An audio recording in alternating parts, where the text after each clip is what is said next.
Sven, you said Ed, you wanted to say something to the audience. Yes, I would like to apologize to all of MVL's fine viewers for my horrendous audio quality in the last one or two sessions. Essentially, what happened was I did not realize that Discord had defaulted me to the microphone on my webcam, which is in fact a potato. So I've fixed the audio issue by swapping Discord back to my unbelievably expensive Blue Yeti, which I thought I was using the entire time, and now all should be good. You just have to deal with the fact that you're hearing my voice, which I would not wish on anyone. Carry on. You were doing so great until the last sentence. I live to disappoint. Oh, someday I will come to America and I will hit you with a newspaper.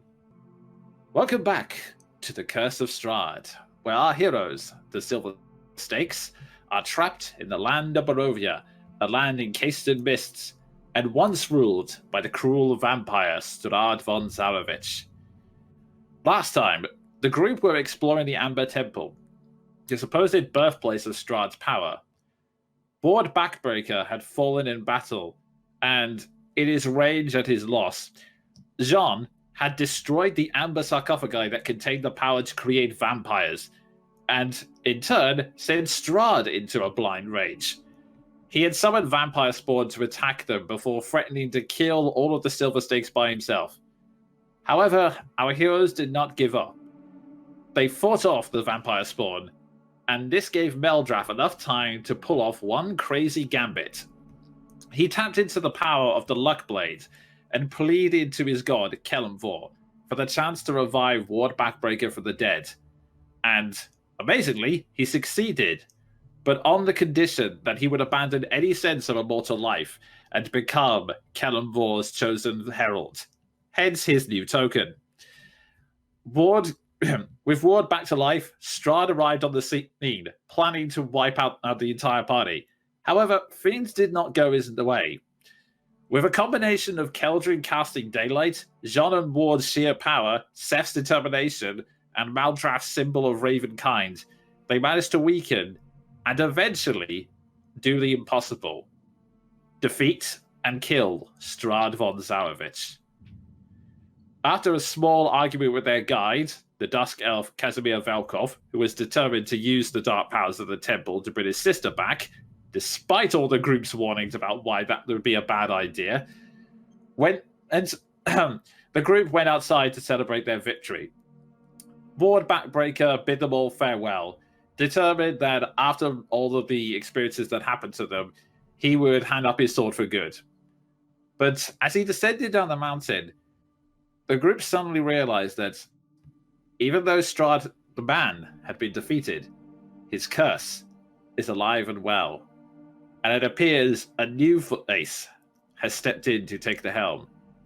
The voice of an elderly woman echoed out across the land, vowing revenge against both our heroes and the people of Barovia for killing Strahd.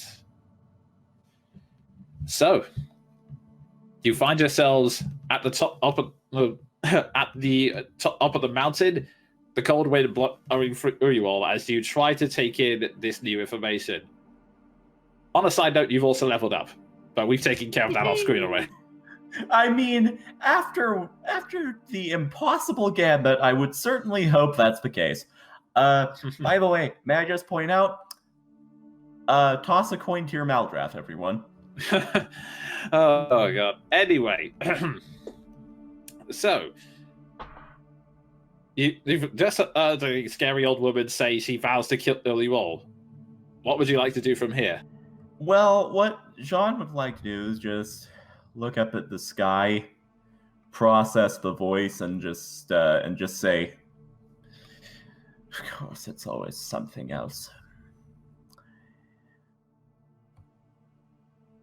I'll look back at the others and say, "Well, if this isn't quite over yet, then I suppose a sensible place to start would be to rest here and regain our strength. If one of you if one of you would care to accompany me, I intend to return to the temple and destroy every sarcophagus I can find. Maldroth will step up to that. Okay. Hey. As you step forward to, as you step forward into the temple, I will say, Keldrin and Seth, make me perception checks.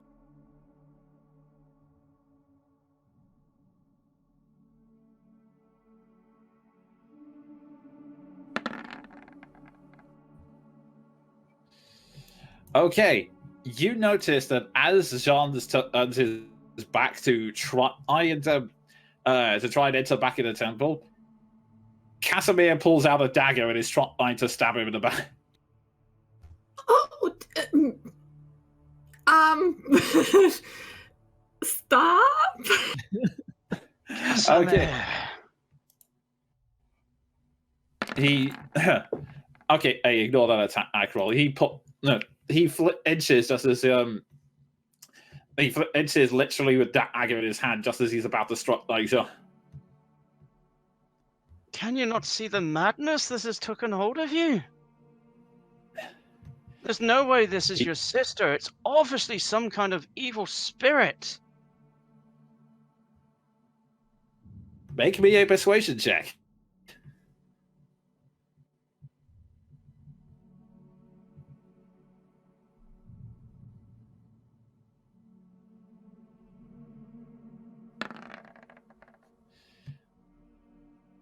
Okay. That's grips the dagger and goes, even if it is, anything's better than what I'm living through now. I told you all, I came here for one purpose, to correct the mistake I made. All you had to do was escort me here and I would have fulfilled my end of the bargain. But you had to just take everything from me, didn't you? I assume. I would Speaking of mistakes, I'm sorry, John. You know what, guys? I think we might kind of be hypocrites because, I mean, Seth did the thing, and I've only just and he's maintained still my sanity. fine. But you did the thing, so it was a close call. Yeah, You've seen the state he's in. Look, I'm sorry, but it's just. I mean, we can't say that nobody else is like. Do you get what I mean? Just because like only we are allowed, that seems really, really. I mean, you did kill Ward when he took that, but I don't know. I'm feeling a little bit woozy and I'm bleeding quite a lot. I don't know. I'm not. I know I was really loud about it last time, when we were not last time. Right now, 5 minutes ago. But I think I might have been stupid about that. So I'm just gonna sit down over here now. Well, how about this? We'll have a rest, regain our strength, and if he wants to have this folly into madness, we'll let him. And if he does go insane, then we'll just give him the old Ward treatment. How about that? I'm just going to say outright, no. I'm going to glance at Seth, glance at Casimir, and say, I don't know what exactly you're expecting to happen, but what exactly you're expecting to happen to yourself. But down there, one of us lost his mind, and the other barely resisted the power. I've tried to give you every benefit of the doubt, Casimir, but that ends now. I mean this sincerely. I get on his level, just dead face serious, and say, you are mad. You've taken your tragedy to its logical extreme and allowed it to warp you into a madman. And if you try anything further, like what, if you try anything in the vein of what you just attempted to do, I will strike you down. Are we clear? He lowers his hand and make me an intimidation check.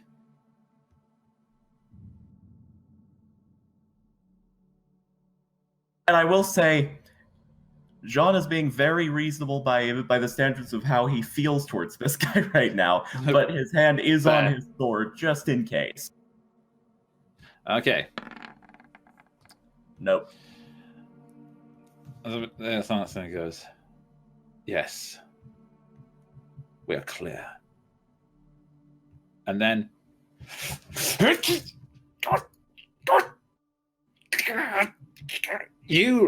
as you raise your hand to your sword, you see that he's suddenly frozen mid-strike as he just tries to remove his blade.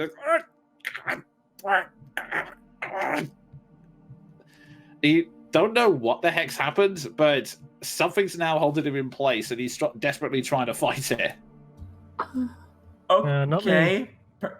Perception check. Maltras, can you like greater restoration him or something?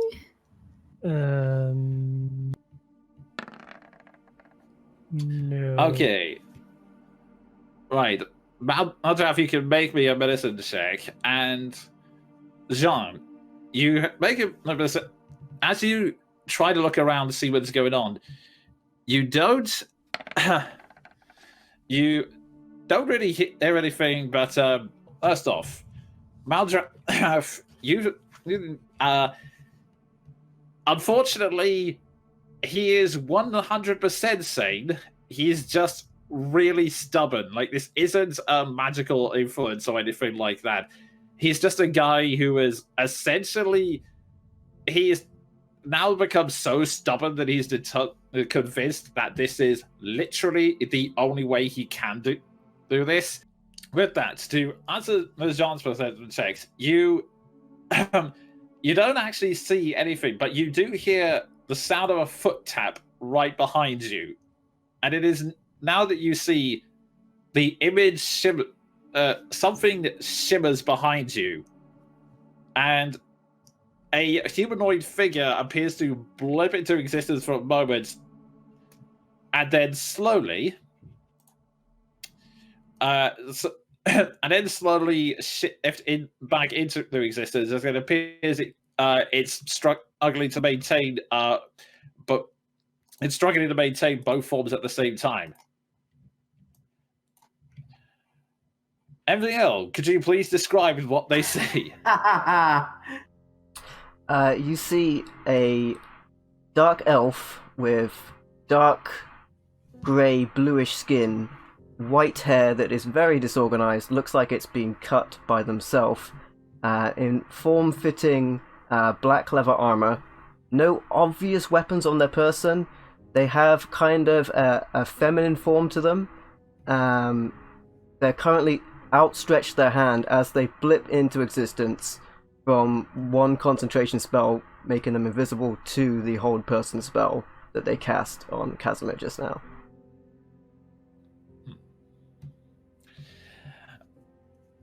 I press push to talk first and foremost. I glance back. I'm used to this. I pretty much run the gamut of every magical school known to man at this point. I'll glance over my shoulder and say, I assume I have you to thank for this.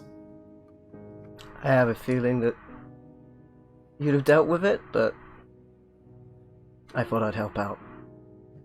Who are you? My name is Elias. And fear not, I'm a friend. After all, you killed Strahd. We don't have many friends that appear out of nowhere. Well, you do when you kill Strahd. How do you know we killed Strahd?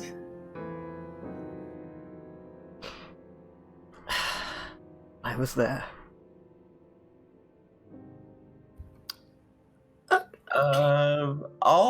I'm gonna, like, Jean is the sort of person who operates on the logic of if an invisible person appears and does not stab him, chances are they are friendly. But insight check. Okay. 17. I don't need to roll, I'm telling the truth. No, he is 100% truthful here. You're not 100% sure how he could be there, aside from the fact that you're 100% sure why he would be here, but he is telling you the truth that he was there during the battle against. Fair enough.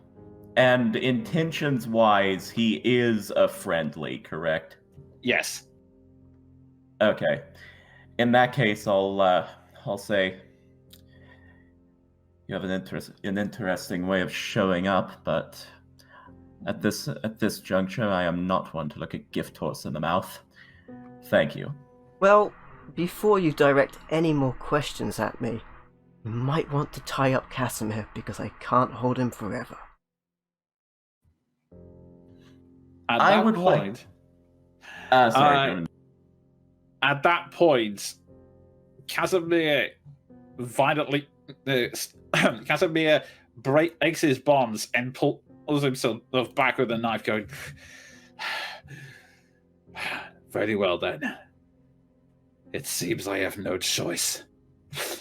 I have to get past you or die trying." Everyone roll initiative, please. Oh god. Wow. Yeah, Jean was pretty much just gonna roll religion to see if Pelor approved of me finishing this guy. He just took away the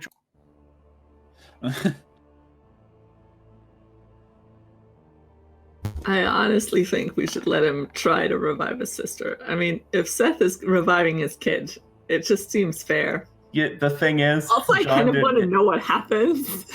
The thing is, Jean did not have the chance to stop Seth, so. I like having good dexterity. Oh my god. Okay. So, with that, we have we have Elias at the top, followed by followed by Keldrin. I see, wait, Keldrin. Then, okay, yeah, I'm getting a hand under all this now. Then Casimir, followed by. No, wait, I'm going to tell it right. It's Maldraff, followed by Casimir, followed by Seth, and finally Jean.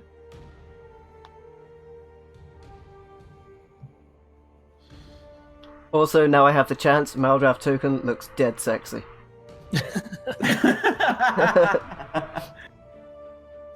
Okay, so with that, at the top of the round, Elias, you're up. The hold person spell has been broken, so you can make it, so you're free to use any concentration spell. Can I see Casimir from my position down the stairs? Do I need to come upstairs? I'd say you know where he is, but you won't have a good view of him if you want to do a crossbow shot of it. I would like to, as a bonus action, hide, because I'm completely out of his sight now, right? Yeah. Yeah, so I would like to, as a bonus action, stealth. Okay. Maybe a stealth roll? Okay. Oh my god, that modifier. That's really high. Yes, you quit pretty much. Despite the fact that everyone knew where you were a second ago, you just Batman stealth hide by. Like, everyone literally looks back, no idea where you are. So then I would like to creep to the very top of the steps so I can see Casimir. But I'm stealth, so he shouldn't be able to see me. Yeah. This will break my stealth. But I would like him to make a spell save at DC 15 with disadvantage because I'm stealthed. Okay, what is that, intelligence or? It will be a wisdom saving throw. I'm going to charm person him.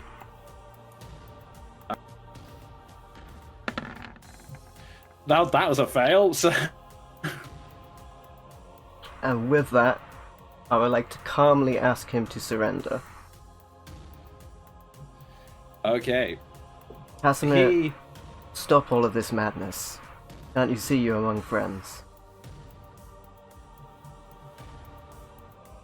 There is a brief moment where he looks like he's about to fight, but then as you say that, his eyes slowly dull.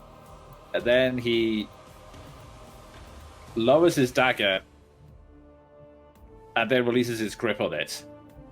It drops into the snow. I probably can't do it, but I sort of just look over to the rest of the party to disarm him. Okay.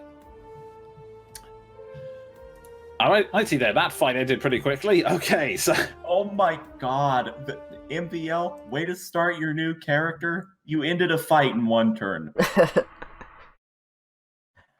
So is somebody tying him up? I'm out of character. I so just want to finish him, but in character, Jean would not. Okay. You quickly grab all of his weapons and... Okay, you know what? Just for the sake of it, make me a make me a perception check. I mean, he is Okay. a spellcaster, so we should probably gag him too. Okay. You do a very thorough search. You grab his daggers. He had like two. The main striking one and a throwing one, and you also find his pouch of spell components and take them away just to prevent him from using them. I would like to. I'd like to find that. Look at Elias and say, "You use these." I would have use of them, but Casimir, I feel, is currently no danger. They're under my, how we say, influence for an hour. I'll just say, I intend not to take any chances in any case. I'll pocket the components because, yeah, I'm not taking any chances with him. And Wait. He can do whatever you want him to? I don't control Casimir, do I, my friend? I don't control you. But he would certainly look upon myself and my allies favorably for the next hour. Because Yes, you have been very good so far. Because we kind of really need to teleport into Castle Ravenloft and grab that skull of Mr. Argynvost. Yes, we did have that deal, didn't we? And it would only be beneficial for you, Casimir, to help us with this. Right. You are right. I suppose it... Even if I didn't have that power, it would be right to lead you there. Make sure that everything's in order. I'm going to look upon Elias with kind of a species of awe. Like, there's both okay, this is probably immoral and banned in several countries, but at the same time, wow, this is exactly what we needed. I'll take that look, and words have failed me in the past. I find this to be necessary at times. There's a slight problem, though. We're not going to be ready to travel in an hour. And what happens when this spell of yours wears off? I fear that when the spell ends, they will not be in a compliant mood. Much the opposite. And he was not compliant to begin with.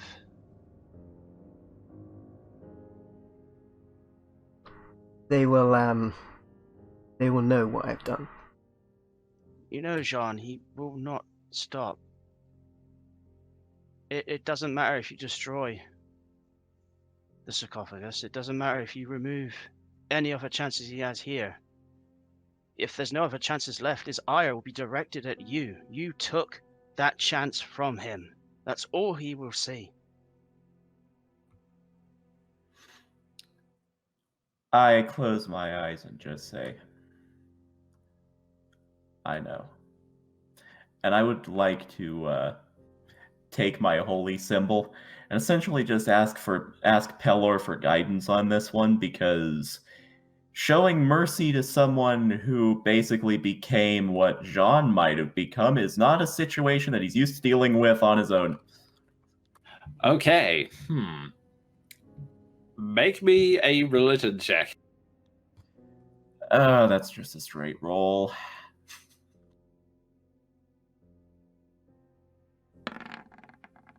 That could have been worse.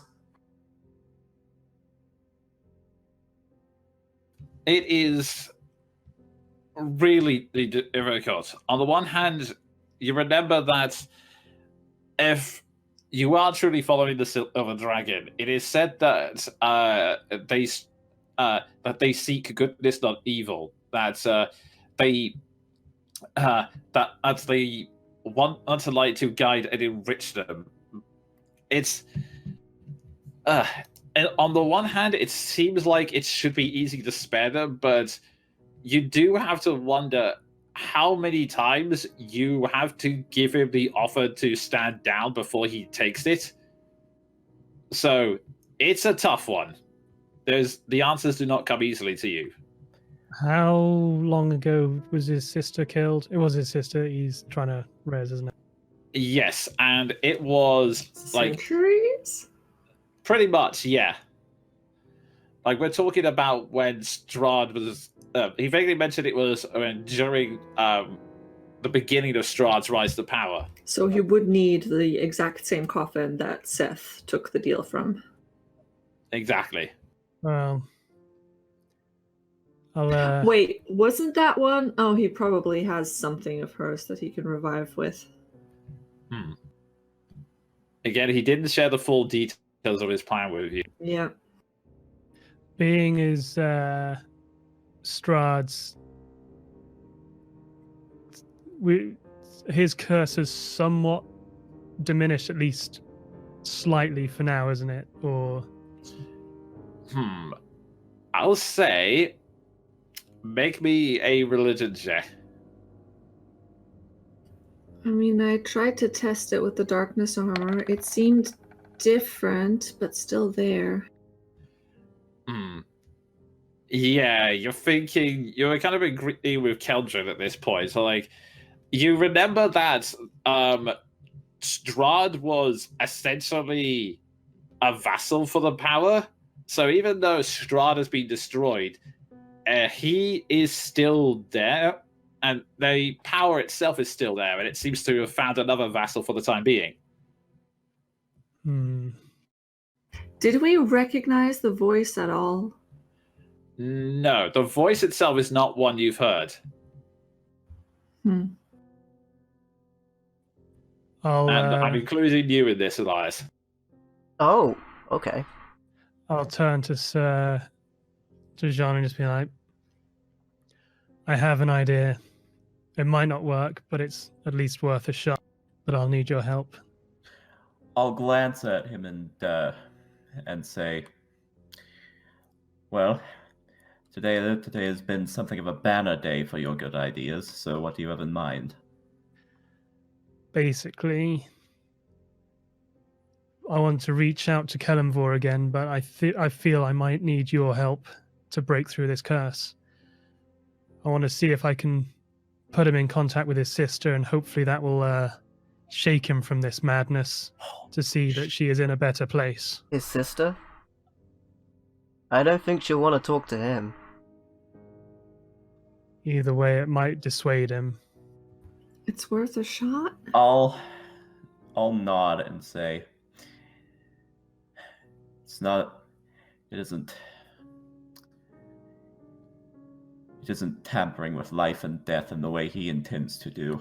And as I've said, your plans have worked charmingly today, so you'll have my support. Elias steps away from Casimir towards Maldrath and whispers in his ear. He killed her. Strahd didn't. What? Well, I can see why she wouldn't be all that happy to see him, but It does put this in a bit of a new perspective. It makes sense that she's haunting him now. I assume I've heard this. Yes. I was trying to not have Casimir's location Okay. hear it. Yeah. Would you like me to roll a sleight of hand on that? Okay, yeah, you make a sleight of hand check. Jean, you make a perception check to see if He's you hear not it. necessarily looking for anything in particular, so this will be against his passive, I guess. Okay, yeah. That blows through my passive like butter. Okay, so Jean and Casimir do not know what.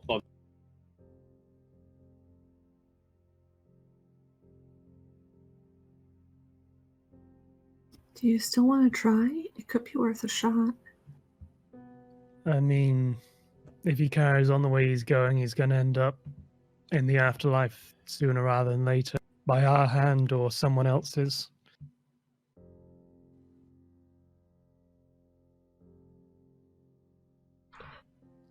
Okay. So, if you're going to go ahead with this ritual, are you going to do it outside or inside? Inside would probably be better, I feel. Okay.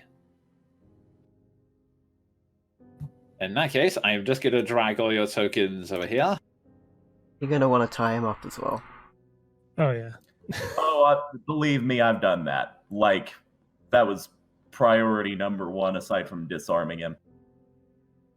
Okay. I will say, just with the expediency, that you have moved the central hall here. And I will say that you have tied up Casimir, who, in his current state, is just taking it like, yes, I suppose I did have a crazy moment there. And Clankers is just keeping an eye on him. Not a Maldraft's instruction. Okay. So, are you using a specific spell for this, or are you attempting a unique ritual? Sadly, I do not have a specific spell for this. I was just going to pray really, really hard and hope that Kelemvor is still near being as just our epic feat we have just accomplished. I mean, you are literally the champion of Kelemvor. That's my thinking, is he's going to be keeping a bit more of an eye on me. He might be a little bit more receptive. Okay. With that in mind, make me a religion check with advantage because you did specifically say you had Jean assist. Oh my god. I'm just going to keep that there. Okay. Alrighty, so Champion of Kelemvor! Okay, so the first thing you do is construct a basic you construct a basic magic circle just to act as a place to summon the spirit, and then the two of you begin to You could ask. pray. You could ask Casimir for his focus for his sister that he was planning on using to revive her. That might help. Okay, cool. Yeah. So, using telling Casimir to focus on his sister, the two of you begin. Intensely. Jean, you're praying to Pelor for the chance to redeem this man. Maldrav, you're praying to Kelemvor, to give this man some peace, and for hopefully make him just accept that everything has its time to die and he needs to move on.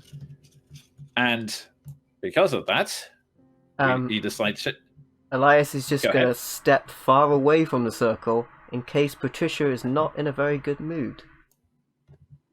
Caldron Fair is enough. keeping an eye on Elias. Completely Okay. justified. Okay, and with that, there is a sudden intense glow in the center of the circle as and the flare of energy builds up. It all takes you by surprise as a figure slowly. You see a ghostly elven figure slowly pulled through. There we are. And Casimir's eyes widen. He goes, I can't believe it. Patricia, you. And the figure just stares down. Her voice strangely echoing ethereal but clear. As she looks down at Casimir and just a cold silence hangs between them for a moment. And she then goes, Casimir, how did... You heard my instructions, yes? But I did. And I'm at the Umber Temple, but it's complicated. I cannot reach the coffin at the moment. Why is that? After all, it's right here, is it not? How is Strahd gone? There should be no further obstacles in your path. Casimir is sort of struggling right now. He goes, but they say it will drive me mad. This power, only to those who are weak of willed. But I know you're not, Casimir. I know what you're afraid of. It is true, I once sought to be with Strahd in order to have even a semblance of the power I once had, but I've seen the error of my ways, and with this, we can undo the mistakes we've both made. This is your chance for redemption, Casimir. Can we insight check the Yeah, I was ghost? just gonna say. 19 insight Everyone check. seems to be doing so already. Okay. Okay. Okay. So, Jean, what you're seeing here is classic manipulator. Like, you classic manipulator. Like, she is pretty much just pressing all the buttons she believes will get Casimir to act on her behalf.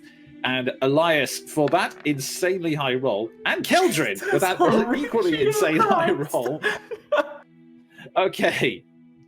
Well, actually, first, Keldrin, are you joking when you were saying you were including Elias? Or Oh, I was not. I want to see Elias's reactions to this lady. Okay. Because MVL was doing some. Okay. Okay. So, you notice that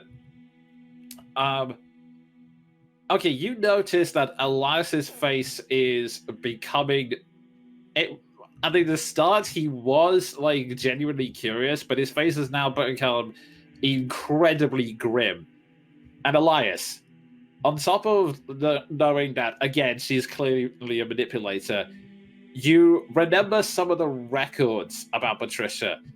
She was someone who was essentially flirting with Strahd essentially to try and get essentially the same power Ward had, the vampire coffin. So she was essentially trying as hard as she could to get what she wanted. And the further she talks, you realize, oh no, this is 100% what she's doing. This was probably her plan all along. Get Casimir to revive her and then just turn the tables on him just as soon as she was in a good position.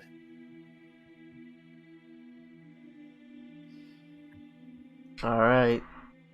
So, like, the majority of the group now see this what it is, but does Casimir? That is a good question. Make another insight check. Yeah. For Casimir or just... For Casimir. Okay. Mother of God, Elias! Double proficiency. Okay. Yo. Jean, you don't know. Jean, you're still trying to get a beat on Casimir. In fact, you have been throughout this entire journey. Elias, unfortunately, you know full well that if it wasn't the only reason he's protesting right now is because of the charm spell. The instant he's off, this is literally just him. You get a sense that this is what he's been hearing night after night after night, and you get the sense that he's now in a massive internal conflict with himself, and you're wondering if the charm spell will be kept up for much longer. Okay. Am I aware of like the general proximity of Patricia's plans, or has Elias divulged them? Does he speak up at all? That is up to him. As far as you don't know the full extent of the plan, Jean, but you can recognize that Patricia is manipulating him. Like you don't know why, but you know that's clearly what she's doing here. Okay, her spirit is on this. Her spirit is within the same room as us, right? Like in a corporeal sense, I could reach out and interact with this specter. You could, yes. I'm gonna get in flanking with Maldrath and activate the Sun Sword. Okay. As you do this, Casimir's eyes widen and goes, "Wait, what are you doing?" I just say, exercising your demon. At this point, you can see a lot. You can see that at this point he is still now desperately fighting the spell. I believe. If they attack him, then it breaks it. But I would imagine this will be enough to break it, right? Attacking. I mean. Yes, I'm just making a. I would just say this would be enough to break it because. Okay, yeah. I will say that if he wasn't breaking before, he's broken now. Before anyone swings a sword, I just want to quickly just address Patricia and just ask her, what do you plan to do now that the power you've coveted is destroyed? What else is there for you to do here? Does she know the coffin is kaput? I cannot imagine what her eyes look towards you with curiosity and goes, what exactly do you mean? Well, the whole reason for Casimir's madness. You've been tormenting him day after day for God knows how long. And now the whole point of this endeavor is gone. What are you going to do if you do come back? Her eyes widen, and then goes back, Casimir, what are they talking about? What has happened to the coffins? I don't know. They went behind on my back. They killed Strahd, and they said they were going to destroy the coffins. I didn't know they had already. Her eyes widened, and she goes, "No, this is all wrong. No." And then she lets out this absolutely terrified scream that renders you all that manages to push you all back. And it is at this point we're rolling initiative again, folks. Oh, Kellenvor, take her away. Well, you got the spell, but you also got the opposite of the benefit. Oh, this lady does not know who she's fucking with. Holy shit, Elias! Oh, that should have been +5. I don't know why I rolled +7. 25. Okay, so we have okay, so Elias, we have at the top of the round Elias, followed by, it looks like them. Then Keldrin, followed by Maldrath, then where's he? Keldrin, Maldrath, Jean, and Seth. Okay. So But just for clarification, old boy is tied up and under Clankers' guard. Correct? Yes, he Good. he is angry as all hell, but he can't do much. So I will say, because I am extremely well versed on undead, out of character, because of Age of Worms, the Sun Sword is activated, which I think has repercussions on a Banshee, if that is what she is. let me double. Let's see. Well, we don't know what it is. We just know it's gonna try and kill us right now. And it can scream. Yeah. Yep. Oh, Okay. it'll scream. Okay. On that A chilling note, banshee, you might Elias, say? you're Elias, you're up. You're far enough away that the scream didn't throw you off balance. Right. So, you said the scream threw people backwards. Is Jean next to it, or is he It's pushed? more that it. Okay, it's more that it. Okay, it was mostly that it just made you all flinch, essentially negating any surprise round you may have. So you're all Okay. still good in terms of movement in this case. So, John is still threatening it. Yes. Okay, excellent. In which case, Elias reaches to the side of their belt and produces a device which they flick out, and it turns into a small hand crossbow. And they take aim and fire. Ooh, Gunslinger. Okay.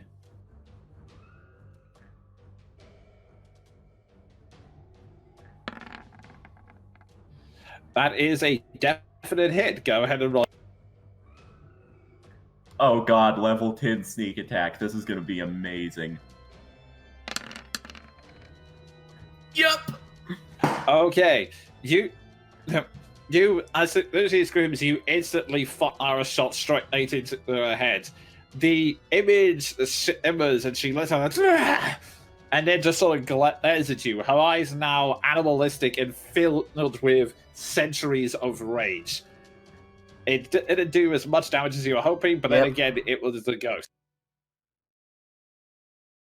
I'm going to take a bonus action to fire another shot, and I will -5 for +10 damage. Go ahead. Oh.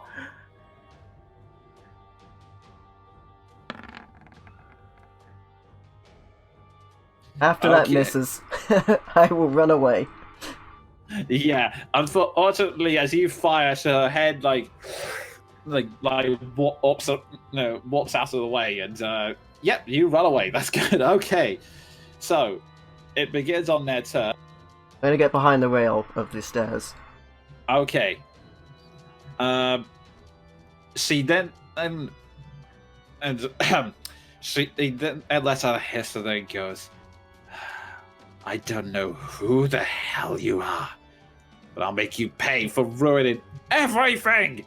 And with that, We do tend to do she- that a lot, don't we? I like some pesky With kisses that- and then- okay, with that, she unleashes she lets out a primal scream, and suddenly the room darkens, and her face seems to take on this horrifying visage. And I would like everyone to make wisdom saving throws, please.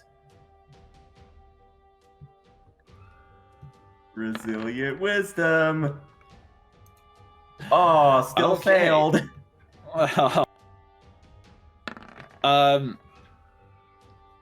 Right.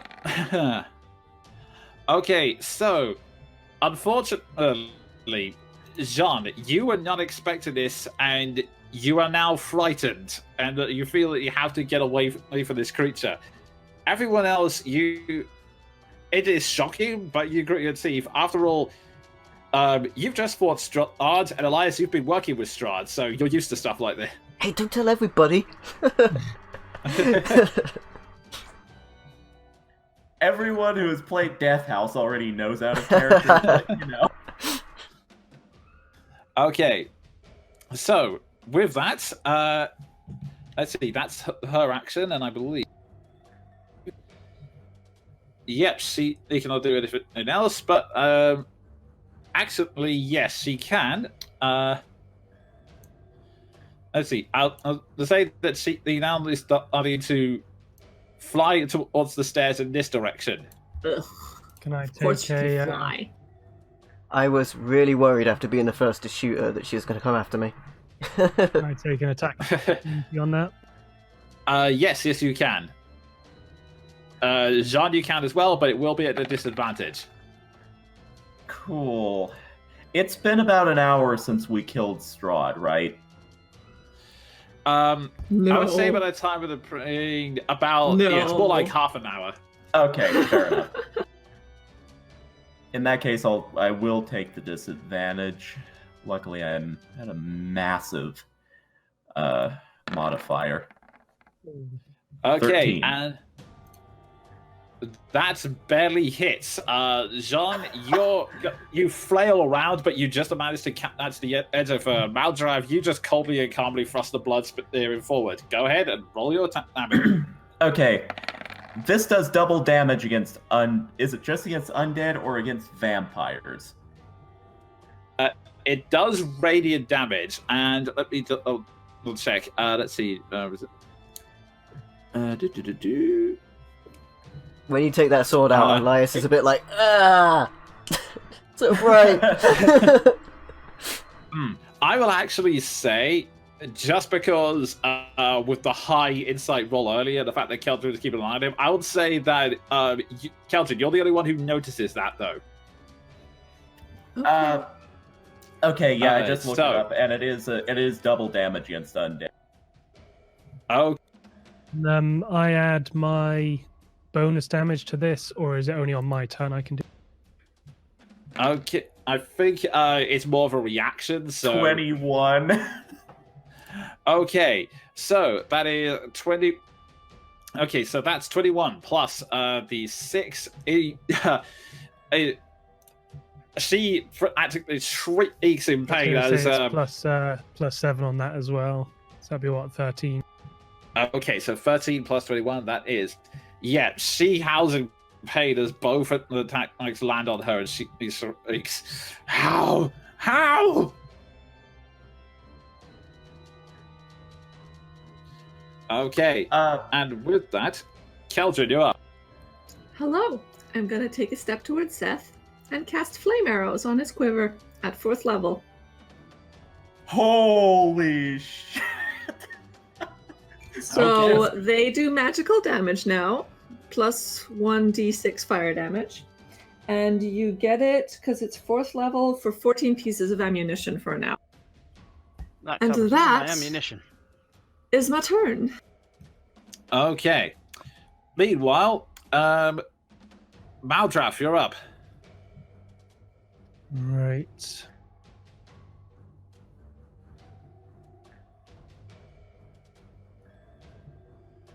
Love the token. I will. Great token. Am I able to get to where she is for melee, or is she? Unfortunately, she's flown halfway up the stairs by now, so. Hmm. And actually, they were just going.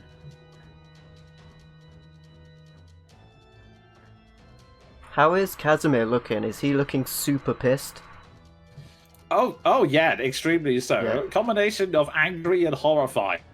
Like if he had weapons right now, would he be stabbing somebody? Does he look Oh that yeah, mad? totally. He would have Man. stabbed John the instant he could. He's as of right now, he's literally just he's just shaking against his ropes, desperately trying to get free.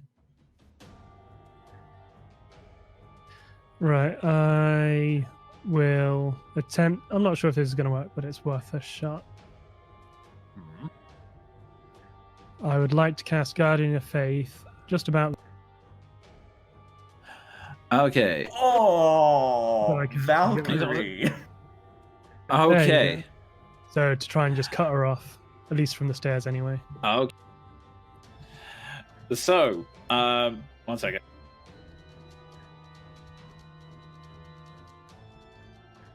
Okay, a giant spectral Valkyrie appears at the top of the stairs, and she looks in fright as this spectral creature appears, which, unfortunately, I don't have any Valkyrie tokens on hand. I will try to make one for the future, so for now, let's see, where is it? Everything Maldrath does looks so heavy metal. I know. He's got an aesthetic and he's sticking with it. Mm-hmm. So for right now, let's do that. There we go. This horse represents the Valkyrie. Amazing. We spend so much time horsing around. Hey. Suddenly, the Banshee regains all her hit points and kills you all with a single glare. Why did you have to saddle us with that ending, really? Yeah, and then the temple collapses on you for good measure. MVL, why did you behoove him to do that? We're definitely All right, gonna guys, rein start it in, some trouble. rein it in. Yeah, I think it's all important for us not to look a gift horse in the mouth. Oh And then my suddenly, God. the remains of the temple are dragged underneath the earth, and no one ever finds the bodies. Every single one of us got in on that one. That was good. That was very good. Okay, so with that, Jean, you're up. However, you are still frightened, which means you cannot get closer to her, unfortunately. Okay, I have a question though. Because I managed to land a hit on her, can I make a frightened save at the start of my turn? Unfortunately, it has to be at the end, I'm afraid. Okay. I can't approach closer, but I don't have to spend my entire turn running away, correct? Yeah, you just have to get essentially you have to get as you can get as far as you can, which you believe you have. You just can't get closer, and any attack you have is essentially any attack you have is at disadvantage. Against her or just in general? Against her. Okay. Because what I want to do, I'm not going to take the action this turn. It's more going to be a thing for after the battle. But in my shock at what has turned out to be his sister, I'm just going to because he's tied up, I'm just going to do that Green Mile thing of grabbing Casimir by the collar and by the collar like this from behind, aiming his vision up the stairs and saying, "Do you see now? Do you see now the fruits of your labor, Casimir? What will it take to get you to see bloody sense?" Alrighty. Make me two things. One, make me a persuasion roll. Two, make me a wisdom saving throw. Okay.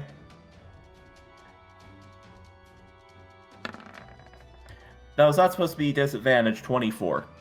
Okay, I will tell you the results of that later. For now, make me a wisdom save. 19. You succeed. Somehow, gripping that as a man, it's at first you were also you were saying it with fear, but now you are also slowly it's as you're saying it to Casimir, you're also saying it to yourself, and you're slowly calming down and regaining your senses. So you'll be able to you are no longer frightened. Okay, and I technically should be on this side of him because I'm basically behind him, forcing him to look at what he's unleashed. Okay. And finally, Seth, you're up. Well, thanks to the Hours Cauldron, I'll put them to good use. And with that, I'll take aim. Go for Hunter's it. Mark, yeah. Okay. I think this is her last turn on Earth. Also full damage, because the arrows are magic now.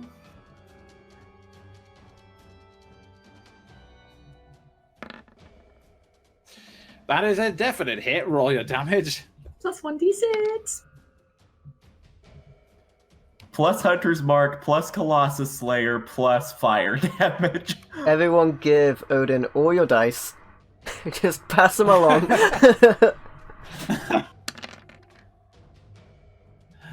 Okay, that's it. And the arrow hits her, and arrow like passes through her, but the flame strike her, and her body is slowly catching fire, and she lets out a shriek again as the flames slowly start consuming her body. And she goes, the frightened vision, her body like warps in and out. It is still a very frightening, disturbing image that you will never forget, but it slowly disappears as Seth, you remain calm and just keep firing flame arrow after flame arrow, and she slowly she keeps screaming and wailing until the flames consume her entire body, and until finally she can scream no more as she disappears from existence. Tell me, Maldrath, this isn't a normal occurrence for people when they die? Well, I mean, usually people pass over, no problem. It's just when you're evil and crazy that, you get some problems. Clearly, she was evil and crazy. I will. It's good, at least. Yeah, I will give you this on the. I'll give you this for free because you would know it from your background. Those particular types of spirits are those with, who are particularly vengeful. Like they had to be harboring a lot of negative emotions to take that specific form. Oh man, Casimir's gonna follow in her footsteps at this rate. Speaking of which, on the plus side, Kellenvor's taken her and has probably judged her, and she's, I'm not going to say in a better place, but she's somewhere else for sure. On that note, Casimir looks up and he watches that visage slowly burn away, and he looks down and he slowly lowers his head and just lets out a quiet sigh before going,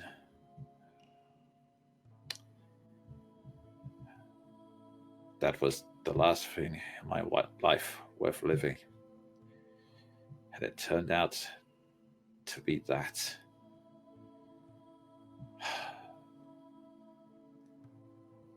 I killed her because I thought I didn't want her to become that, and yet...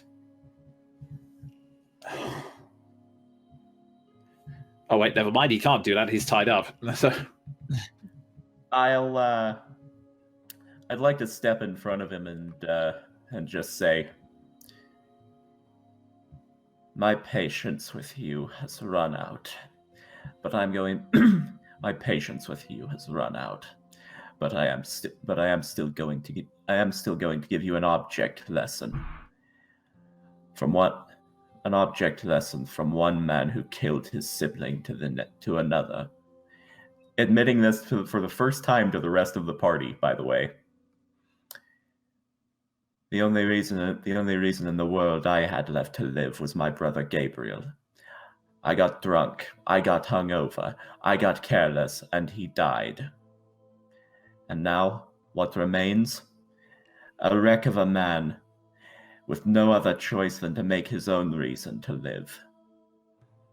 If a failure like me can do it, then anyone can. For God's sake, for the last time, let go of your obsession and live, not for her, but for you. Find purpose and cling to it, whatever purpose you see fit. So long as for the bloody love of the gods, you do something about it.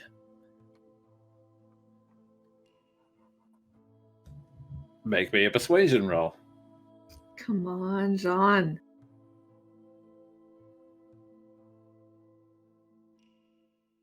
Okay, I'm praying to real life sweet baby Pelor that this works.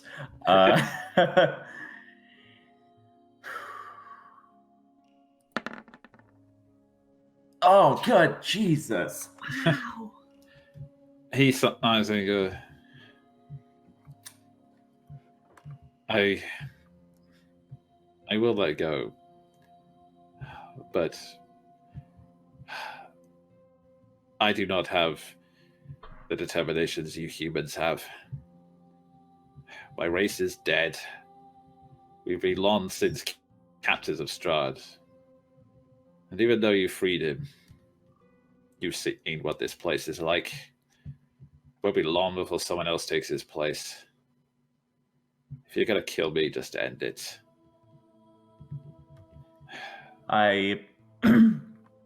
I'll just look down at him and say,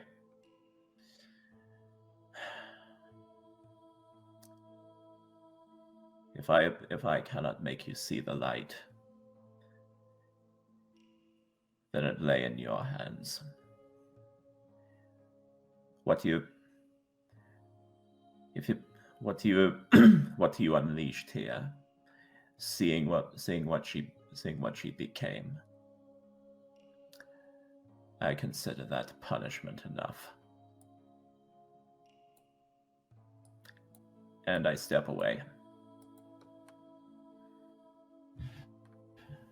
Okay. I'll just address him before he is completely lost to despair and whatever else he's going. Casimir, your sister's ghost will haunt you no longer. Take this as an opportunity to start again. You can rebuild. It's not over until you're dead. Do not squander this gift of life.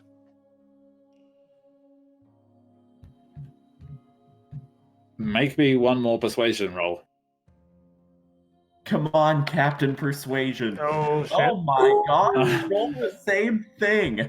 This guy is a lost cause. I'm not sure if I've got any luck points left. I mean, you not. dumped the luck blade, so.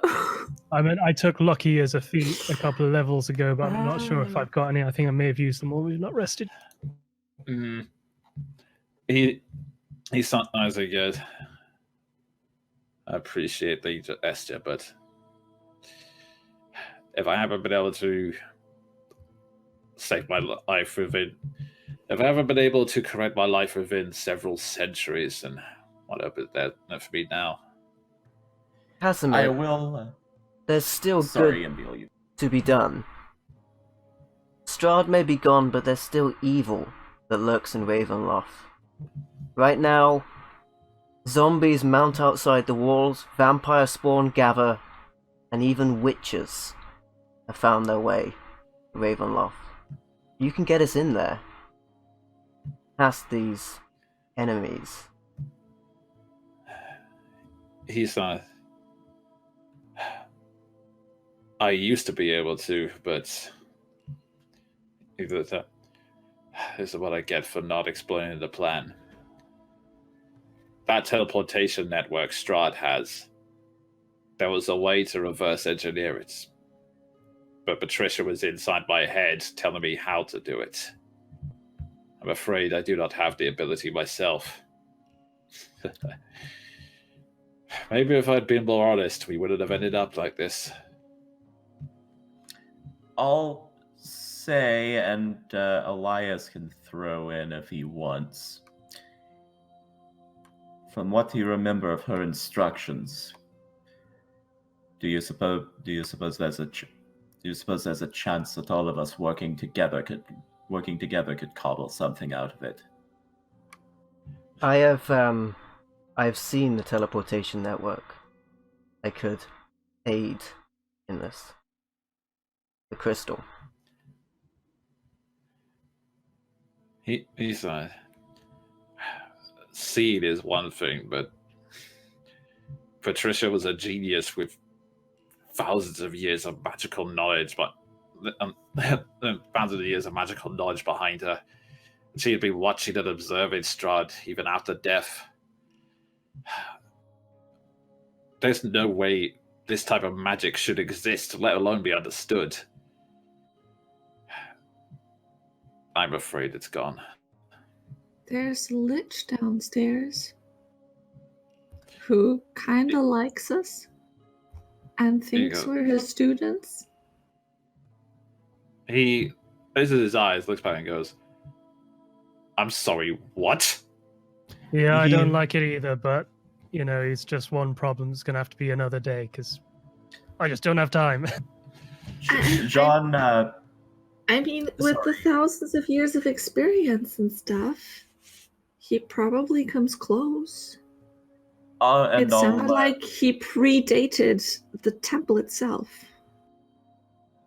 yeah, and I'll add to what Keldrin's saying by adding, he appears to have lost a great chunk of his memory, but I understand the power that lichers wield.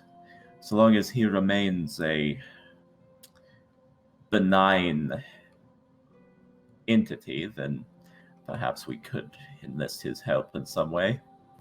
I mean, we can say, if we can find the entry point, we can probably go up to him and be like, hey, Professor, you forgot about the new course you were going to give.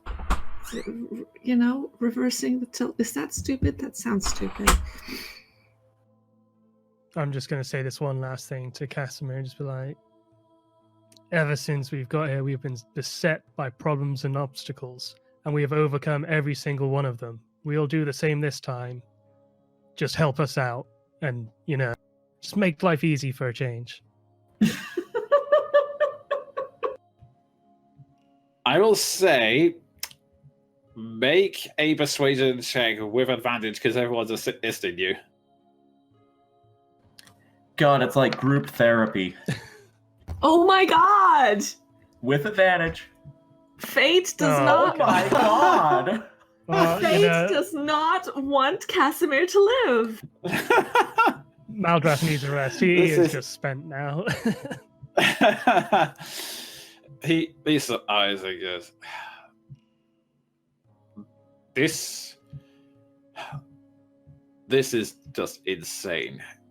You're welcome to try and talk to this lich if you want to die, but otherwise I'm done. I'm done. In that case, I'll just rub a hand up one side of my face and say, very well, we'll deal with our problem another way. Maldrath, what say we deal with this place? I was gonna just dust away that magic circle, and it's like, honestly, I need a nap. I am exhausted. Yeah. Honestly, well, if the others want to just bunk down for the night, John is going to go room to room, coffin to coffin, and destroy every single one of them until the very last room where I want Maldrath to help me. Alrighty. And with that, we're going to take a quick break.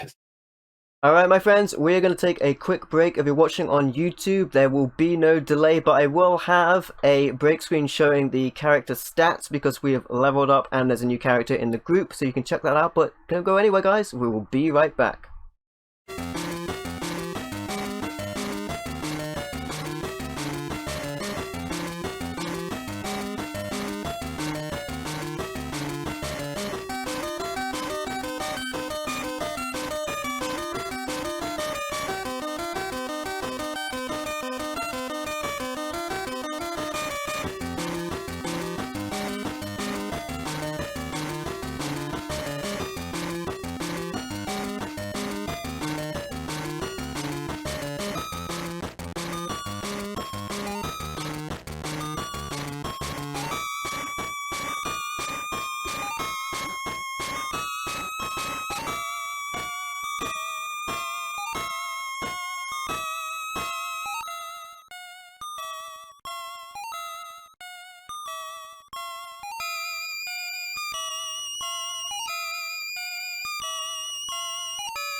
And we're back after that short break.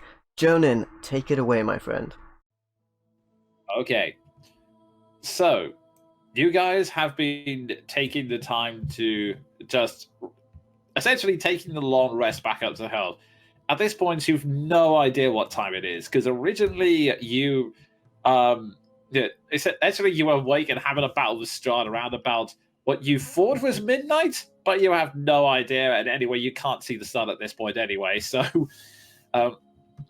you are essentially back up to you are back up to full health and energy, and Jean instantly carries out his promise of going around destroying each sarcophagus one by one. So, but you guys are okay. Quick question: are you following him, or essentially taking the time just to pray? Well, if we're all awake, I'd like them with me just in case something happens. Okay. Is Casimir still around? That's a good question of what you want to do with him. He's still tied up, and Clankers is still watching him, so he's not got far. Yeah, and he's also, as you can tell from the multiple attempts to try and cure his depression, he's not got any fight left in him at all. I would say he's safer with us than without us right now, for both parties. I'd agree. In character.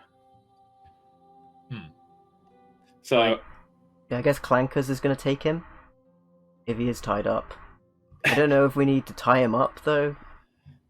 Like it's just bridal carries him everywhere. I was about to say. Yay! Essentially, like Anchors just throws him on his shoulder and follows you around on your instructions, and well, Casimir just sort of accepts it with a depressed look on his face. Okay. Alright, all of you go round, slowly destroying the sarcophaguses one by one. The same shrieks and rumbling happening every time you destroy each and every one of those coffins. Until eventually, you realize that you have to backtrack because the only way you know into that downstairs area is through the secret door. And it is eventually, and I'm just going to move all your tokens. Before we get to the Lich, I would like to talk to Elias, please. Okay. One question first for you, MVL. Is you keep referring to them as they. Is it confusing for an onlooker to figure out which gender? They have a feminine look to them. Okay.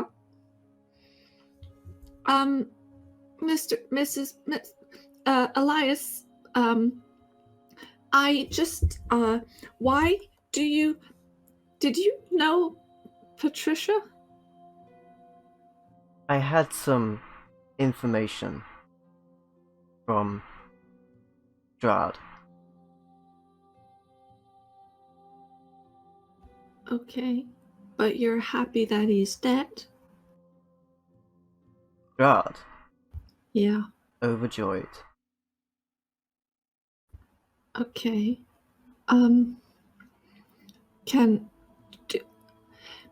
Do you know what it's like in the castle? I've been there. I didn't have free reign, but I've been there.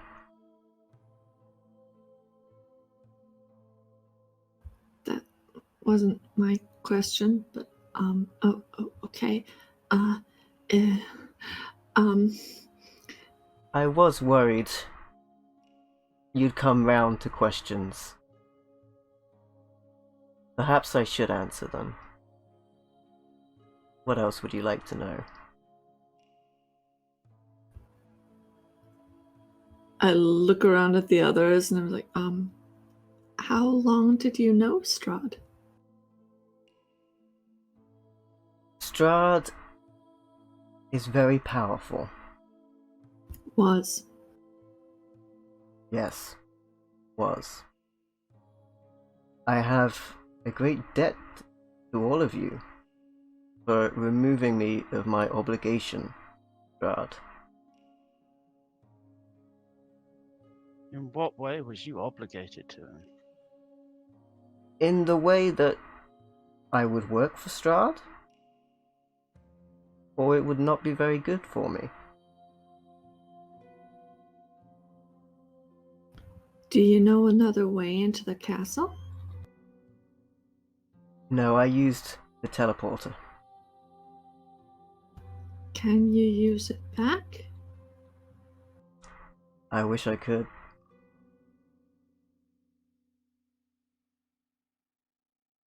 The other way, as I mentioned previously, the outside of Ravenloft is currently beset by a large amount of forces, zombies, vampire spawn, and recently witches. And the witches, I don't think they serve Strahd.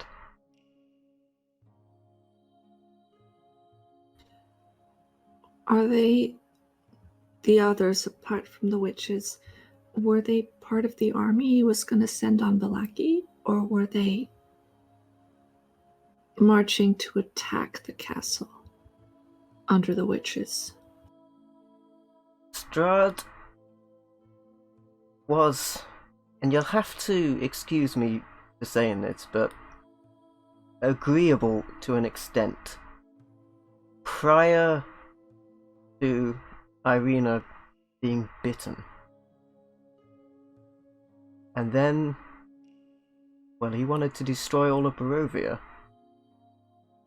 And as much as I value self-preservation, I couldn't stand back and watch that.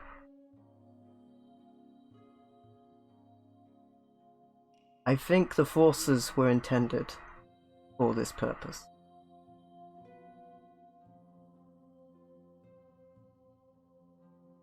Okay.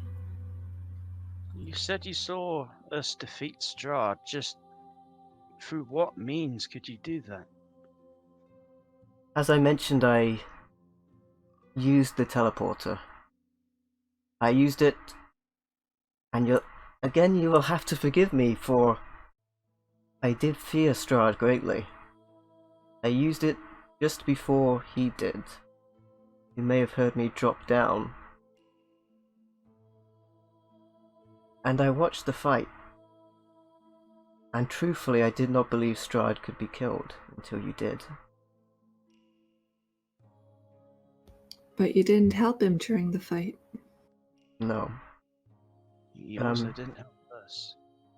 Yeah, I'm afraid I needed to see the outcome. Forgive me, but how can we place trust in someone such as that when the stakes are so high? Trust that Was that a pun? Was that a pun? I'm sorry. It wasn't intended. Alright, let's get back to the scene. Trust that I did not attack you. And I owe you a tremendous debt for killing Strahd. It is when good men stand idle that great evil flourishes. Inaction, my friend, is just as evil. Well, through inaction I've stayed alive this long. I'd just like to, with my almighty +2, roll an insight just to get a vibe on Elias's character. As a person, I'm willing to believe that they're telling the truth.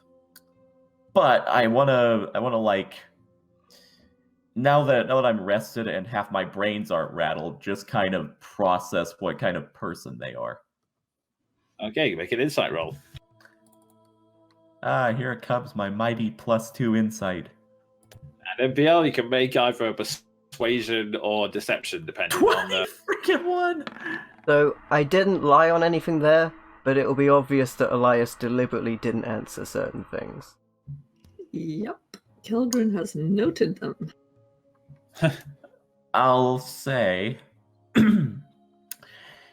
since we're all privy to this, I'll say, if what you are telling us is truthful and you are merely a victim of circumstance, and by the look of you, by the look of you and the land around us, I'm willing to believe that, then I'm at least willing to accept traveling with you. But given what you've told us, and I'm certain what you've seen, I imagine you won't be offended if I tell you that we will be keeping a close watch. I understand. Please.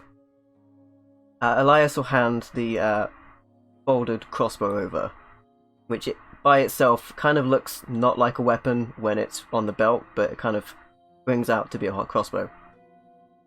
Take my weapon.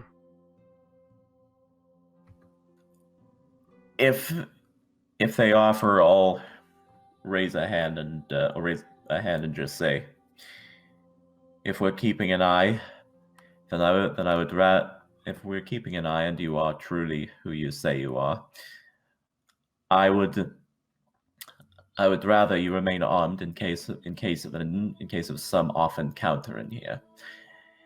Since we will have our eye on you, should you try anything, well, it would be outrageously stupid for one, but for two, I believe we can handle it.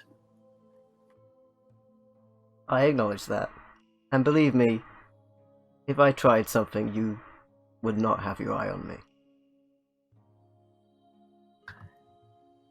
John files that away in his mental folder, and then just nods and says, I suppose that'll have to do for now. To business, then? Dodge that one.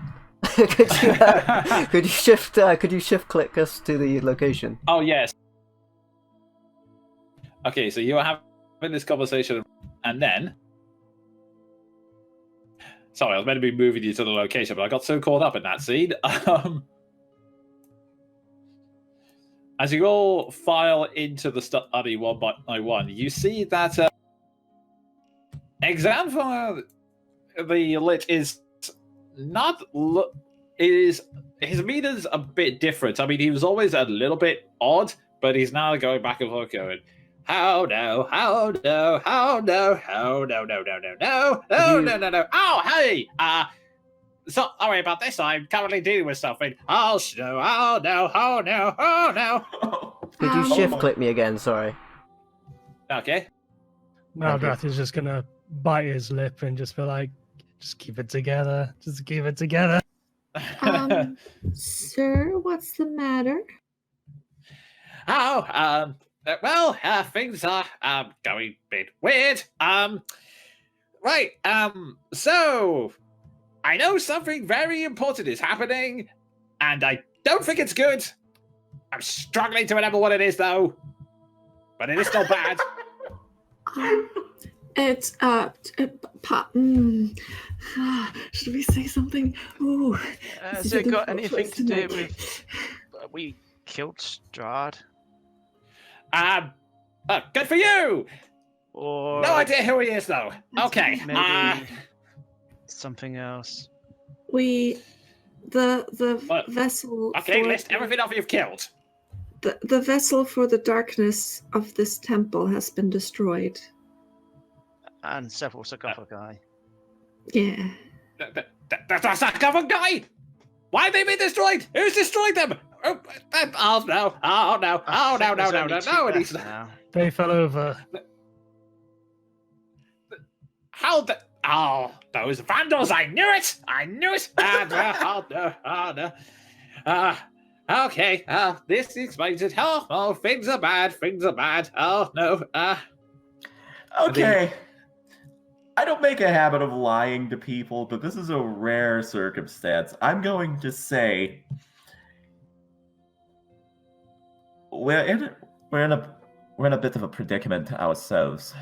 You see, there's a teleportation network somewhere beneath this place, and our only source of accessing it I glance over my shoulder at Casimir, is preoccupied at the moment. If I told you that helping us in reactivating it would assist in your problem and perhaps be a means of addressing the individuals destroying the sarcophagi, would you be willing to lend a hand in that? I'm lying out my ass. Alrighty, make me. It's kind of a half true, so okay. Persuasion is higher if it is a half truth, and I do want to I'm being legitimate in my intentions. So whichever one to argue for. I would say make a persuasion check in this case. Okay. Come on, we've been doing so great at these. Well, Yes. We rested. Human determination. Advantage. Whilst John's talking to him, can Elias look around for anything valuable? Okay, yeah. Perception check. 22. Advantage saved me. Alrighty. He's looking around and going, yes, well, I'll help however I can. I mean, honestly, teleportation circles aren't my usual forte. Or maybe they were. I don't think they are. I love this guy so much. What are teleportation circles? Right, we shouldn't be thinking about this right now. Yes, probably should sort it out. The darkness of the land is going crazy. Crazy, I tell you. Okay, so that's the ally I wanted to recruit. I have no idea how much use he's going to be, but Okay. That would be super helpful, Mr. Xanther, sir. That's good. I like being super helpful, unless it's helping anyone become more powerful than me. In which case, I kill them all. At least I think that's what I did. Oh yes, that was right. I did kill everyone. That's right. Maldroth under his breath is going to be like, sounds about right. Okay. Did Elias find anything? I'm just answering that question now. It's a place full of magical toys. I had to look. Yeah. Yeah. It's everything seems to be it mostly seems to be old books, unfortunately, for the most part. Let's see. You look around and you'll notice that there appears to be. Let's see. Yeah, there are a couple of there seem to be a couple of books around the place that could potentially be very valuable. Unfortunately, not much else aside from that. There appears to be an old tube of what looked like at one point it was sovereign glue, but it appears to have been used up. Alright, these books, are they all together? Or are they spread around? They're all kind of spread about the place. Oh no. Okay. Right. Elias would like to, whilst the Lich is speaking, going to make an invisible mage hand and knock off the stuff on the desk right next to him, so he would have to turn around to look at it. Whilst he does that, I would like to sleight of hand those books away. Okay. And you... A spectral hand. You notice this spectral hand appear and shake the table behind him. And he turns around and goes, I knew it! The darkness is going crazy, I tell you! Oh, man. We thought those sarcophagi being destroyed and this new person's pulling in every direction. Oh, man. For the record, the hand is invisible, so it would just look like stuff fell over. Okay. He'd probably still blame the darkness going crazy. Yeah, he's still blaming that, even if it had been visible, he wouldn't have seen it because it was behind him. But yeah, make me your sleight of hand check.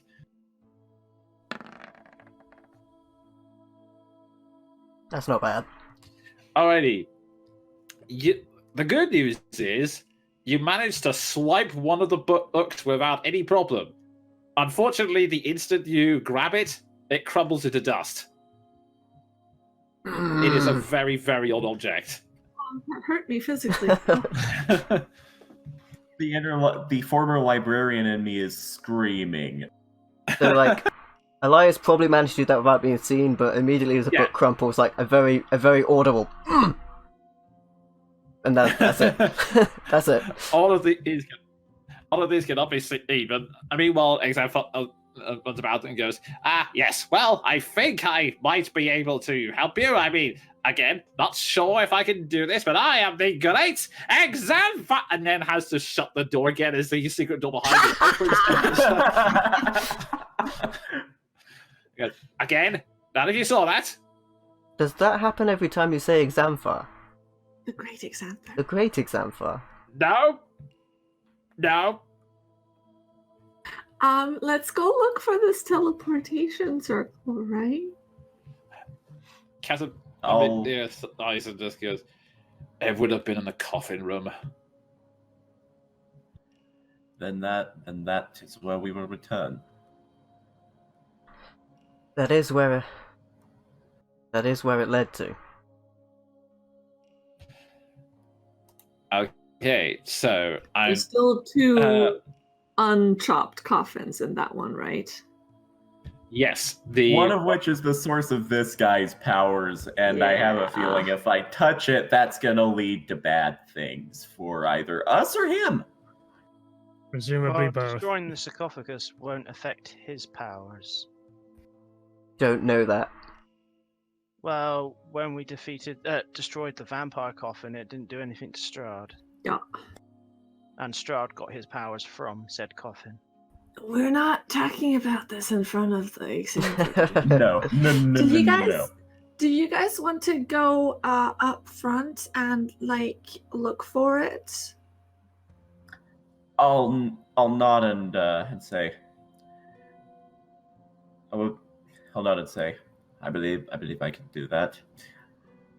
I wanted to get a closer look at the room anyway. In the meantime, Keldrin is going to distract Exanther by asking, so is it technically possible that a wizard could turn into a staff? Oh my god.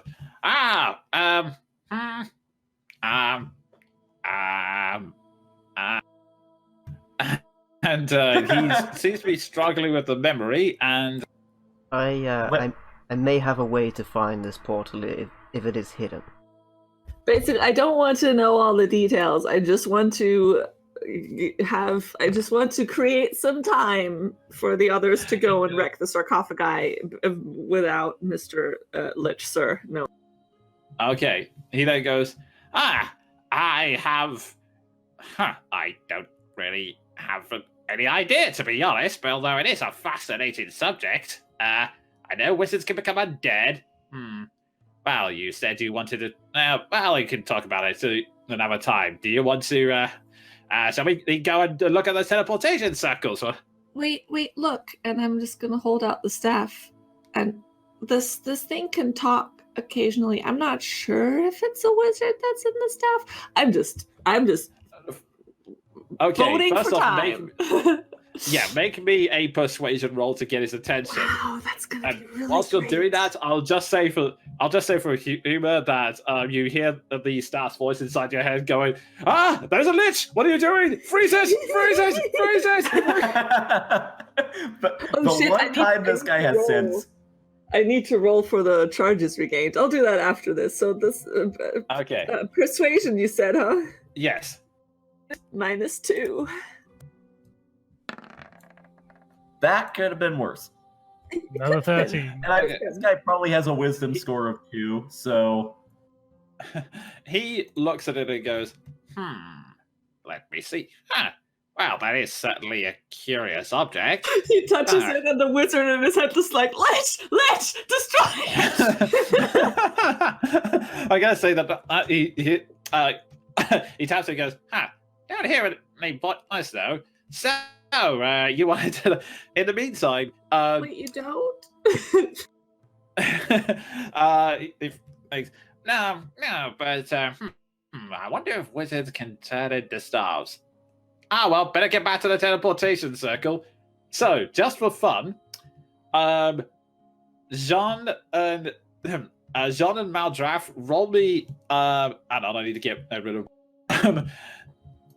Jean and Maldraff, make me. Oh god. Initiative, that's what I'm looking for. Make me initiative rolls and roll off to. Basically, this is just to see if you can get there and destroy it before Xanthar gets. No. I think I possibly managed to get like a minute out of this. And disadvantage. So, okay, I will say, Jean, you managed to get there quickly. You managed to get there quickly and destroy the coffins before he does. But I will say that he was slightly delayed because Maldraff, you were just about to join him, but then Xanthar comes down and then goes, why are you blocking the stairs like that? Maldrath is just like slowly walking downstairs, like, I can't believe we're working with a lich goddamn abomination. Sorry, I couldn't quite hear you. I said, I would like to just say, before I destroy the sarcophagus of life, mentally, I know I'm in a hurry. As I stand before it, I'm going to send a prayer up to. I'm going to send a prayer up to Pelor and just say, with all those hurting, and with what I know I could do with this power, reviving your greatest herald in this place. Is this the correct course? And religion check. Okay. Oh, already blew human determination. Don't fail me. Yep, you did. You're still making answers on your own, dude. Yeah. Basically, John's going to figure better it never gets into the hands of someone like Casimir and destroy it. Okay. As you manage to destroy it, the ground rumbles. You hear behind you the lich go, for goodness sake, Cleric, can't you walk any faster? What? Oh no! Oh no! They're all blown up! You guys, did you see them? Just fell over, just like the other ones did. Make me a deception check, Maldraff. I'm going. Okay, Maltra's probably good at this, but can I give him advantage and just call up? We came down here and they were wrecked when we arrived. I think it was the darkness. They're spontaneously combusting. Okay. Let's see. There's that, and does my interjection give him advantage? Yeah, that gives you advantage. Oh my god. Can I use a luck point on this? You have rested, technically. God damn it, come on this time. Oh yeah, I need to get a light in there, whoops. Is that still an advantage, or is it just that one that was advantage? It's just the one roll. Well, and you have to go over that. And he goes, wait a minute. These coffins don't just fall over, they're made of amber! Okay, what actually happened? And who are you? Since Elias got down here late, because probably wasn't quite clued into the plan, sees all three destroyed, right? Are all three destroyed? Yeah? Yes. Just sort of doesn't quite know what to say. Oh, it must be amber deterioration. At round about this time, amber just collapses. Make me a deception check. He's gonna have to insight on. I hope he's gonna have to insight on that because I know his wisdom score is like 2. 950. Let's see you beat that one. Oh my god. Okay. Let me actually roll properly. There we go. It's like, Huh. I did not know Amber did that. Or maybe I did. Huh. Anyway, let's look at this circle. I suppose, what's the worst it can do? The darkness is just going mad and being pushed to its limit. That's fine. That's fine. It's all fine. I'm so happy. What happens if it's pushed to its limit? Oh, the line starts to fall apart. The darkness weakens. The great power that was kept here is slowly weakening. Oh no, so much great knowledge could be lost. Oh, that's what he's concerned with. Okay. Examfar, That case... does the name Baba mean anything to you?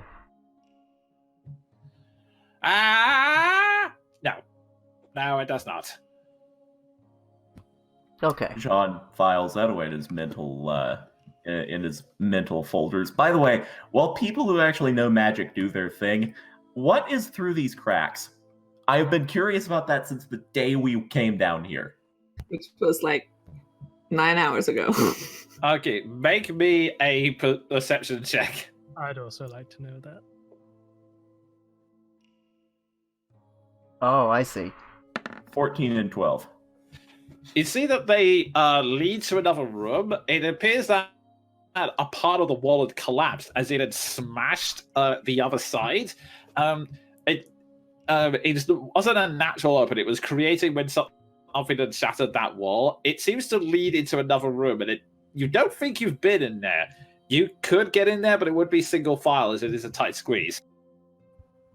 Yes. Yes. I'll Explore all the rooms. Yeah, this is my inner completionist demands it. Oh my god! Just give us a shout when the pool's ready. I need to go through as well. Just before they barge in, Elias was about to say, would you like me to sneak through there and check? Okay. It's gone. We're not used to high roads, man. Elias is just going to be like,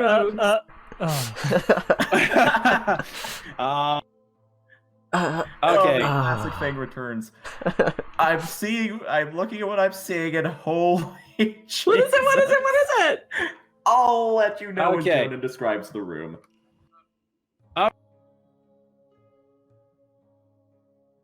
Okay, you manage to slowly squeeze through the crack. It's a very tight space, and let's see. As you slowly enter, piles of treasure are heaped against the west and east walls of this stone room. It appears you have found the vault. I don't have enough pockets. Okay, I'm going to. What? I'm gonna look at my companions and say, either of you want to help me go through this? Might be useful having some of these things on our person and going into our last confrontation. Yeah. Mara's going to be like, worldly goods mean not a huge amount to me, but could definitely do with some reagents. Elias is going to spend some minutes pondering as they cast Detect Magic.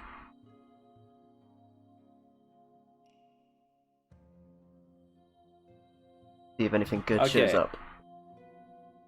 Oh my god. Okay. I am going to go through this long list because I presume you're going to go through the different piles. In terms of magic, you don't detect anything at the... Let's see, let me just double check that's correct. Yeah, you don't really... you don't detect anything magic, unfortunately. What you do find, and if it wasn't a copyright, I'd so be playing the Generation Get Aim theme for this, but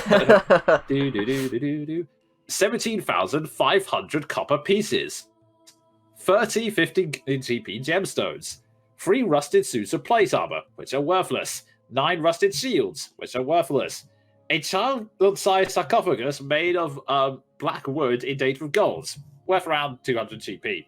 12,000 silver pieces, 5 rusted suits of ringmail, 6 rusted suits of breastplates, a silver rapier with a pink glass hilt, 4 rusted greatswords, a gilded chariot, a about 6,000 EP. I forget what that means. I think that's Electrum pieces. pieces. Oh damn! Yeah. Each coin that has a visage of Strahd stamped on it. 75 empty bottles. Link could really use those. A trunk of 6 fine dresses and gowns. 10 bits of jewelry and 500 GP in a rotting wooden chest. 8 painted ceramic statues of saints. A pile of iron ingots. Sorry, can I just...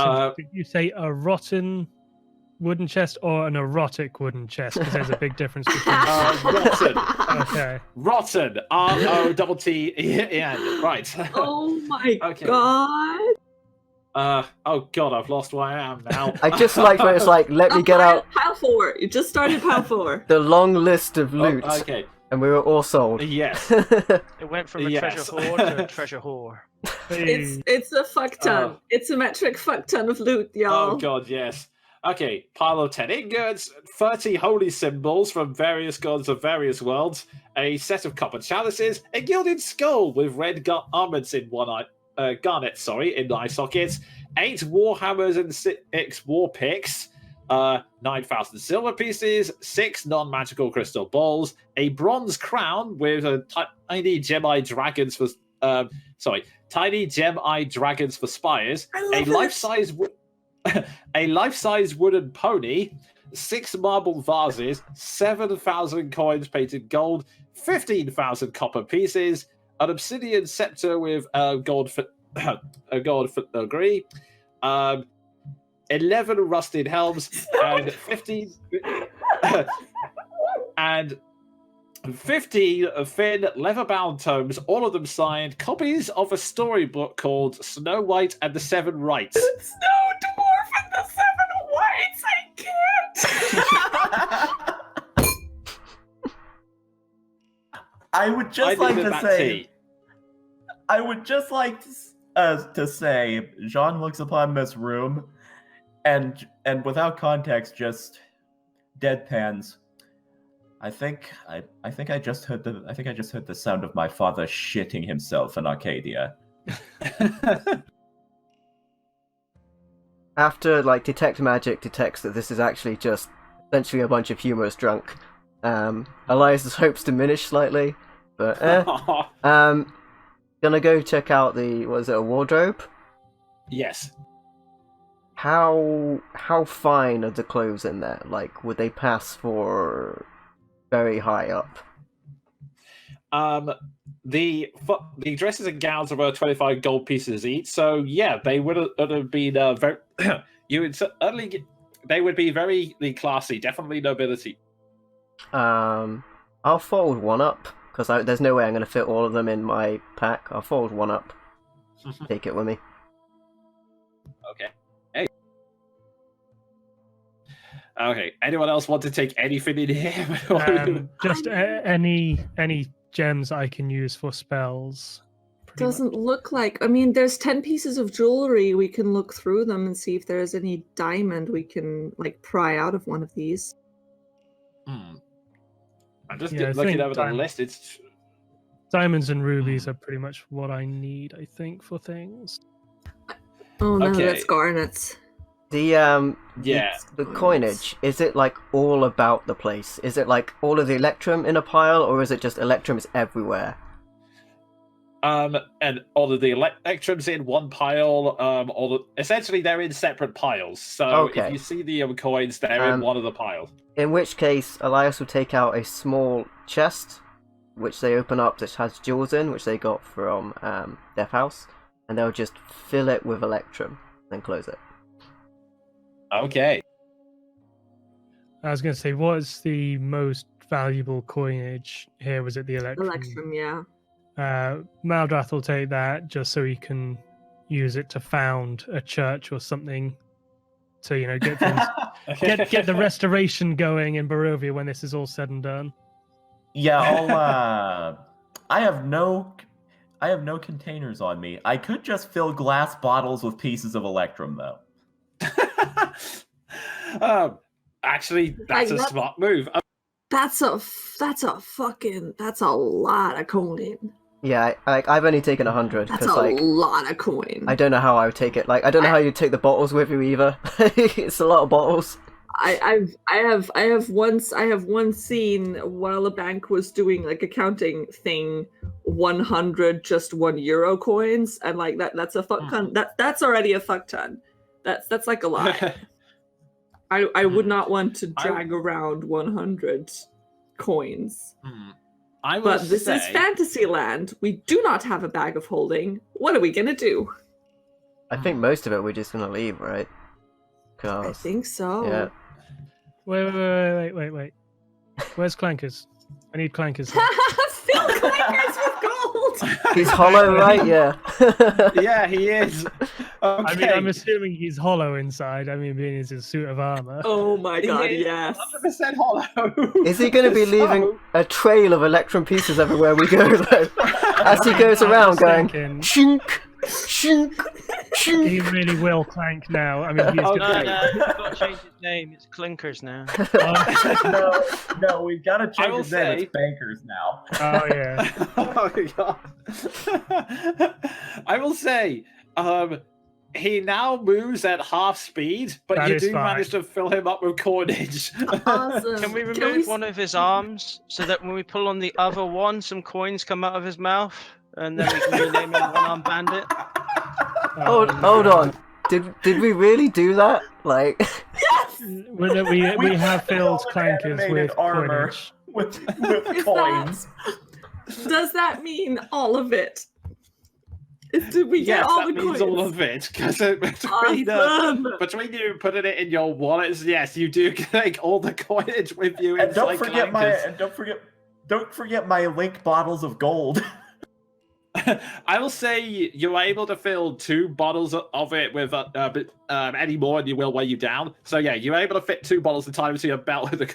And Keldrin is definitely going to take the jewelry Okay. for professional reasons. We just filled an animated armor with all of the treasure in this vault. I love D&D. This is the best asset I think I've ever had, like in D&D. That's fucking awesome. Bankers is amazing. You know what? I'm also gonna take a snow dwarf and the 7 whites. Okay. Be some, All you need to read Just imagine, we haven't even raided the vault of Castle Ravenloft yet. Well, hopefully that will have a fucking bag of holding. oh yeah. Bloody Barovia is so magic item light. Damn you! Making sense.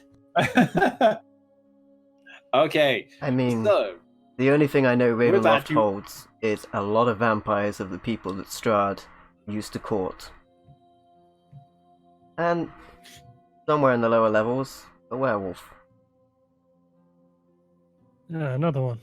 How about a big dragon skull? A dragon skull. I hadn't seen that. I'll pipe Make up me- and sorry. yeah, Elias, if it make gives me an intelligence check. Yeah, I was gonna say Actually, something. no, that make might an jog his investigation. memory. Yeah, I was gonna say something that might give an advantage, but that's on your call.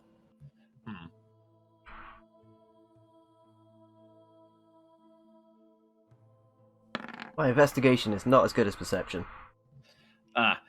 Unfortunately, you've not heard much about it. Like, you do vaguely remember him saying something about killing a dragon, but it's never occurred to you that it might be in.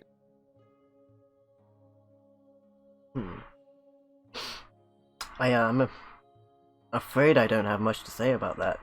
Like I said, I didn't have free reign around the place.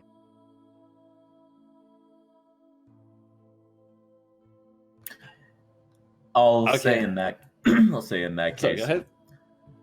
I suppose we're going to have to learn by doing in that case. Well, now that I look up at Clankers, just baffled that we found a new use for him, and say, now that we've dealt with this room, shall we see if we can get into the place in question? Okay. All right. You see, in Guys, just for bookkeeping, I'm gonna say that every party member got 100 gold and the 100 electrum, and the rest is in clankers. I'm updating the inventory sheet. Guys, write that down. Whilst I was Okay. searching my notes, the werewolf was called Amil. Do we recognize that name? You do actually.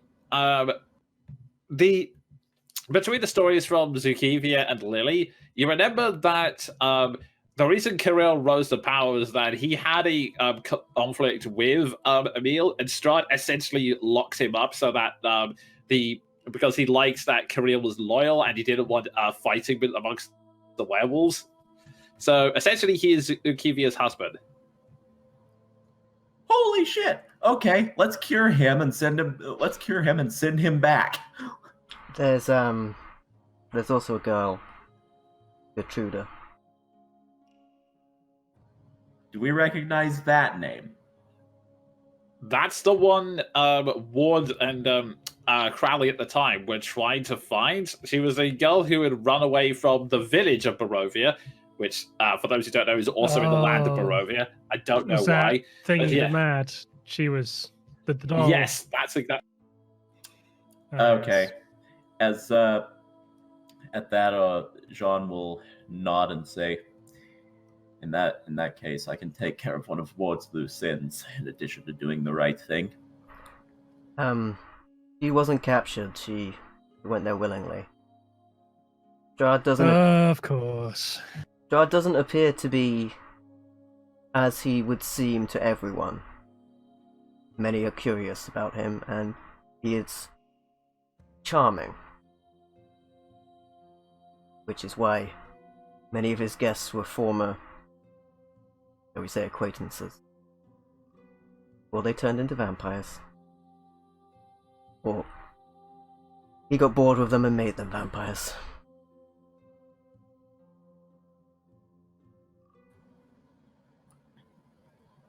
I'll nod at that, processing the information, and just say,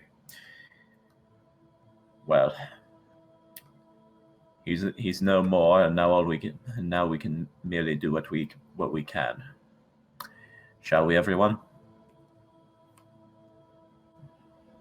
Yes, let's hope filling up your robot was enough time for the portal to be functioned.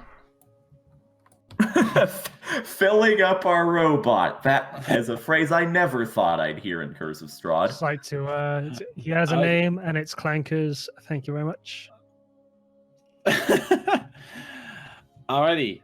As you walk back into the main room, and you see the exit and Farius are going through, going, "All right, magical powers, open."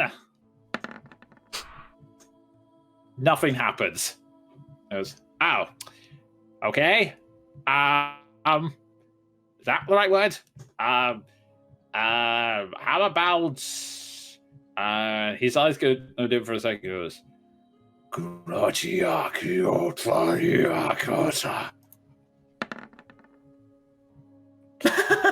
still nothing happens. He goes, "Oh no, wait.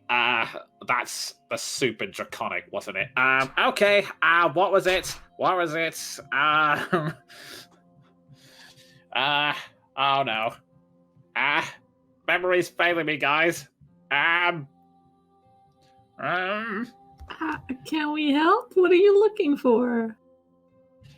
There's definitely a magical source here. I'm just trying to remember if there's words or if I have to do something else. Can we help find out? Hey, does our new party member know if there's words or something else? I have a small amount of training in Arcana. This magic is way beyond me. I'll do a roll if the DM lets me.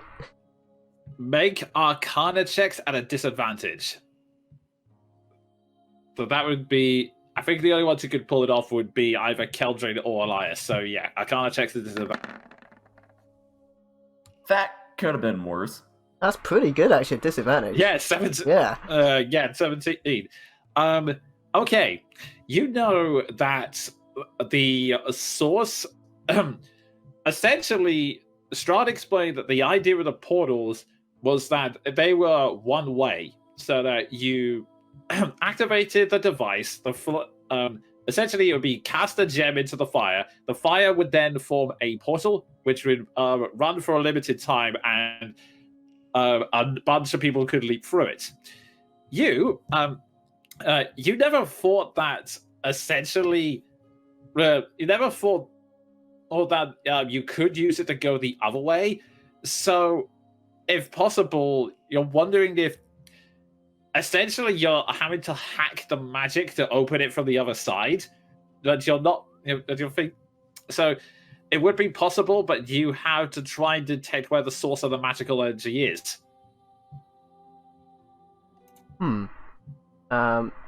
Elias will communicate that to Examfar, but it's still quite beyond him. If anyone's wondering, by the way, I had the Arcanist feat, which gave me proficiency with Arcana. I have it. Ah, okay. So he thinks to himself and goes, bending magic to one will. Okay. And you say it was from up here? Elias kind of smiles and nods because this is above his magic grade. Alrighty, very well. Alright, let's do this. His eyes flare and he starts saying words once more. Whilst this is going on, Maldrath is just going to be polishing clankers. As coins slowly ripple out the sides. Let's see, does he have any... Okay, so it would be just... Oh my god. There it is. Okay, so... He begins to rumble and goes, yes, I detect it now. Okay. And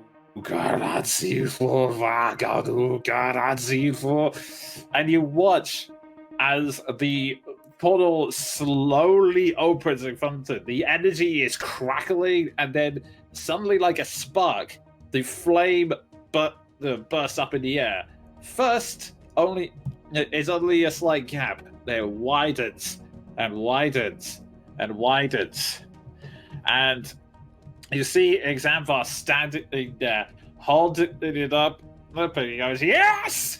Yes! This is my true power! I remember! I am the great Examvar! I'm Oh boy. really hoping that does actually take us where it's supposed to. I think his secret door opened as well.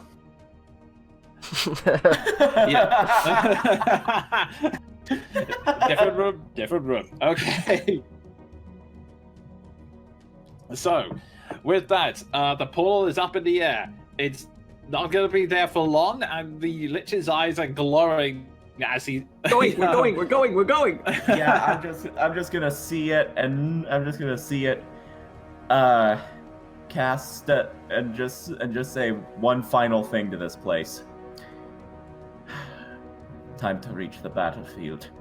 Pedal, protect me. And if not, see you on the other side, Gabriel. And I leap through. Okay. With that, you leap through this portal of fire, and we have one last battle over and cast the mirrors. The roars, my true power! Wait, is this? No. You hear the energy once more sparks, and at first it's a little less smooth than the last time you went through. The last time you went through Elias. In fact, there's like a moment when you can actually see the space between spaces, and you're kind of freaked out a bit as you feel like you're being pulled in every direction. But then suddenly, with a sudden flare of energy, you'll now be being slowly pulled through. There is, however, one problem. As you look back, you realize Clankers being weighed down can't actually jump to reach the portal. I could have called that one. Clankers on me at the village. I just updated the party inventory. Well, He's we still still there. have him. We're just gonna have to go You back see- for him. You see Clankers nod and just starts walking out the temple. And that is the last thing you see. I'm just imagining Maldrath goes through, says that on the way out, and Clanker's just does the Iron Giant thing. And with that, Clankers is going to fall down the stairs, and there's going to be coinage everywhere. He's never going to make it out the room. No, Clankers is a good boy. He does as he's told. He'll be and with that, you fall straight into a very curious room. And now I have to find the shape. Oh my god, I did not think we'd end up in Ravenloft this episode. Neither did I. Neither did I. We curveballed you again. I knew it. 100% knew it. Okay, so as you enter this room, it is. The room is about 30 feet square, rising to a 20-foot tall ceiling. A stone brazier burns fiercely in the center of the room, but its tall white frame produces no heat. The rim of the brazier is carved with 7 cup-sized indentations, spaced evenly around the circumference. With each indentation is a spherical stone, twice the diameter of a human eyeball and made from a colored crystal. No 2 stones are the same color. Overhead, a wood-framed hourglass as tall as wide as a dwarf hangs 10 feet from the brazier, suspended from the ceiling by thick iron chains. All the sand, it was stuck in the upper position, but is now slowly falling to the bottom. Written in glowing script on the base of the hourglass is a verse in common. And you also see 2 9-foot-tall iron statues of knights on horseback, poised to charge, swords drawn, stand in deep alcoves facing each other. Could you shift click us there, please? Oh, yes. Thank you. There we go. Fear to the mind no longer. Maldrath would like to read. Well, in his head, he'd like to Oh, yes, read. I know. This, just in case it's some crazy. Yeah, I will also incantation. read the verse. And also swap out your token, so give me one. His hood flew up during the transport. Yeah. Okay, the verse quickly, he says, cast a stone into the fire. Violet leads to the mountain spire. Orange to the castle's peak. Red if law is what you seek. Green to where the coffins hide. Indigo to the master's bride. Blue to the ancient magic's womb. Yellow to the master's tomb. That was too quick. I can't write that quick. Fuck. Okay, hang on. I'll copy it into Discord. Thank you. Well, I think getting back's going to be a whole lot easier than getting here.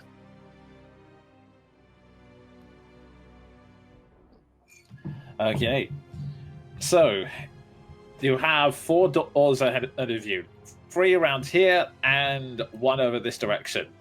And Elias, this is where Elias, you know that this door here leads to the upper part of the castle. The rest you don't really know. Right. I will say we also have the schematic of Ravenloft that Keldrin drew. Ah, yes. Good point. Okay. In that case, I will say that you know that this the door to the south leads to a. Essentially, it is it's only useless of because the you just. upper levels. It is only of the upper levels. Oh, the before upper you start level. giving us information. Okay. They are so out it of is only date the and upper- based off like an ancient model. Okay. In that case, you don't recognize this room from the schematics. I would just like to have a look at one of these statues without touching it. Okay.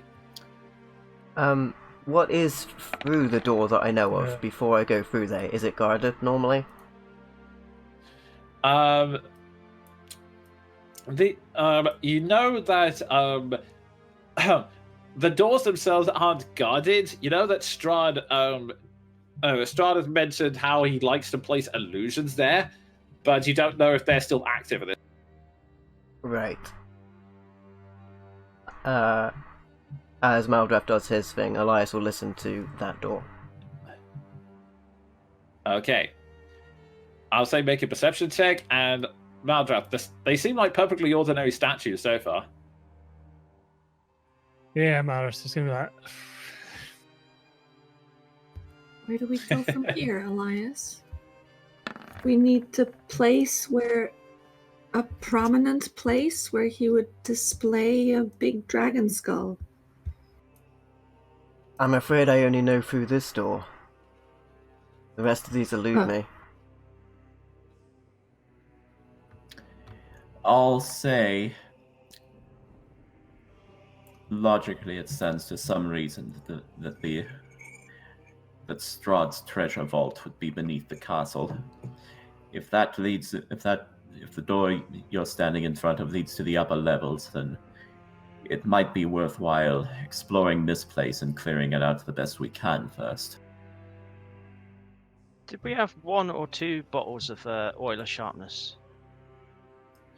2, Hang on. actually. Let me check. Oil of sharpness 1 for you. 2. John has 1 and you have 1. Cool. Not that John needs it now that he has Gabriel.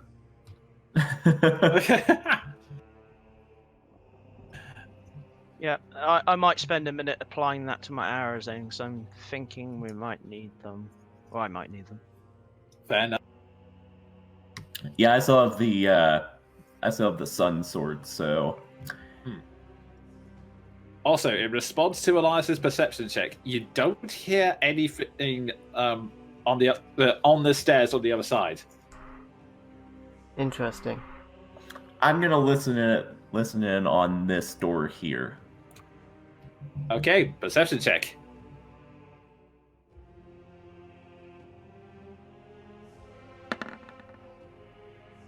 Say, wow.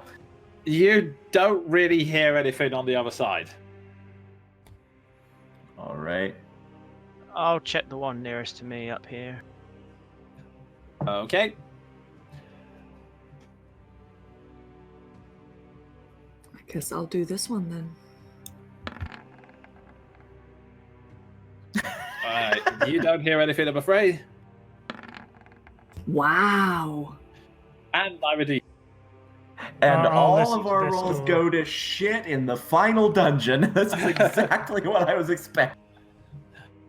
Okay. You don't hear anything on the other side either. It sounds like it's pretty. Any guesstimation which one would go downstairs, Elias? Or further down? Or something? When I'm here, I'm... How would I say this? On tiptoes. I know where I was instructed to go, and nothing more. Strahd really didn't want people poking around. I know if Strahd's tricks remain, things may not be what they seem. Okay.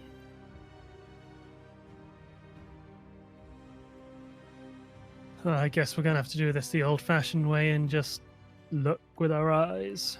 Yeah. Okay, so which door are you opening first?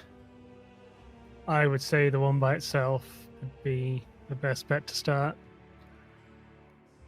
Okay, so I will, as the one in the lead and with the sun sword at my hip, I will nudge it open. okay, you open it, and it seems to lead to a balcony. Specifically, Dun dun dun dun dun dun! 2 large thrones rest on this balcony. Behind the thrones hang a red velvet curtain, 30 feet long. The curtain here is 10 feet high. So are the thrones facing us? Oh, Or- Okay, wow, that is a really weird way to describe it. The curtain is in fact blocking the thrones, so I don't know why it described them first in the module. You Okay. know, as the curtains moved, I thought I saw some thrones past them.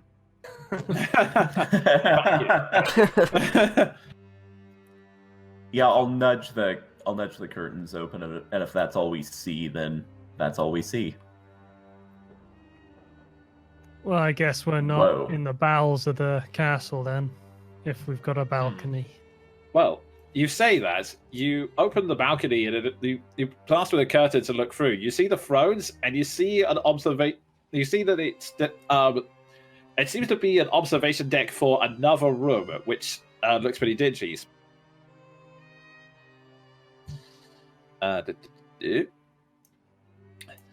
Dark glow seems thrust up out of the still brackish water that fills this 50-foot square room, the ceiling of which is festooned with hanging chains that look like thick black web strands. You're in the balcony, and yeah, you just see this room is filled with that water and just loads of chains are hanging overhead. I'll also say that, Elias, you recognize this as a torture chamber. Yes, this Okay. must have been where this must have been where Strahd got his entertainment. I will mutter Was my that slip in disgust. character? Good to know. I'll just mutter my disgust under my breath and say, well, I'm not exactly fond of discovering the hard way what's in that water, so shall we try another door? There could still be people in here. Can we see any Make people? me a Can we perception hear check. any people? At that, I will make a perception check. Natural 20. Okay, Jean, you look inside, kind of holding the sun up to the sunblade up, just as a, just to give you a little extra light.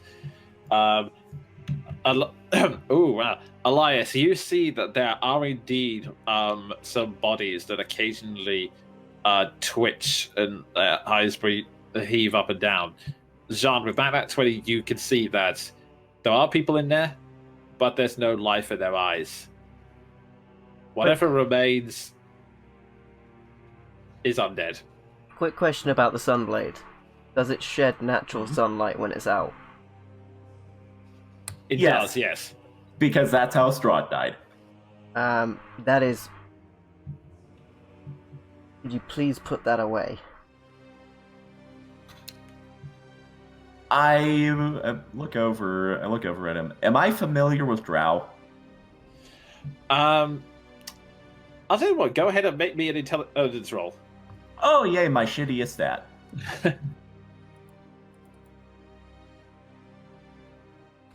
Yeah, 12. You know... Okay, I'm just now seeing the roll. It's a bit curious. You have heard... You remember Crowley looked similar, and he was a little worried about the sunlight at first, so you don't specifically know why him and Crowley were affected, but you do know that it is a thing among certain elves. Okay, in that case, I'll deactivate it, hang it, and say, well, we don't seem to be in danger from this room in particular, so I can do that. There's movement up there. What's the radius of the sun blade when it is active? About 30 feet. That's fine. If I'm aware of that, I can stay away. It's 30, then another 30, isn't it? Oh man. Oh yes. I believe what you're talking about is that if Jean chooses to essentially like boost the radius of it, So if he's just holding it around, it's 30. If Jean chooses to use an action to make it flare up, then it's another 30 on top of that. Okay, so it's 60 if he uses the action, and 30. Just so I'm aware, Yes. I will have to stay out of that radius, or I will get in-game disadvantage. The shroud that Strahd created, it did behoove me from blocking the sun and keeping things out of Barovia. There's stuff moving up there. Can I Jean have will. a look? In the chains? Yeah, I'll nod and say to the others, there are people up there, but life has long since left them. The way I see it, we can deal with them mercifully once we're done here. I know the werewolf was held here. I don't know if they're still here, but they were.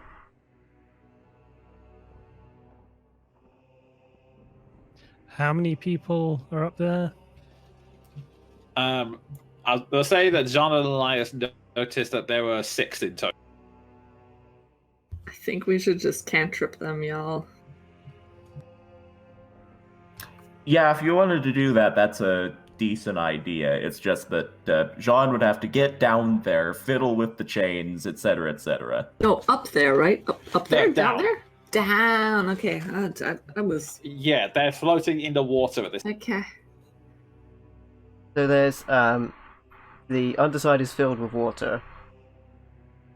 Can we see that turn to the left? And see what? Sorry. We should be able to. Oh, this. That right there. If you can see it in the dynamic lighting, then yeah, I'll say that you see that there is an opening that leads that direction. Right, and it's all water down there, right? It is a corridor. It's kind of like essentially it's like there's it's shallow water, but it is like you would be like knee deep in it, but you could walk in it theoretically. Well, what I was thinking is it would You make know that as soon as we're gonna step in there, they're all gonna Yeah. come to life and attack. it would make stealth much harder as well.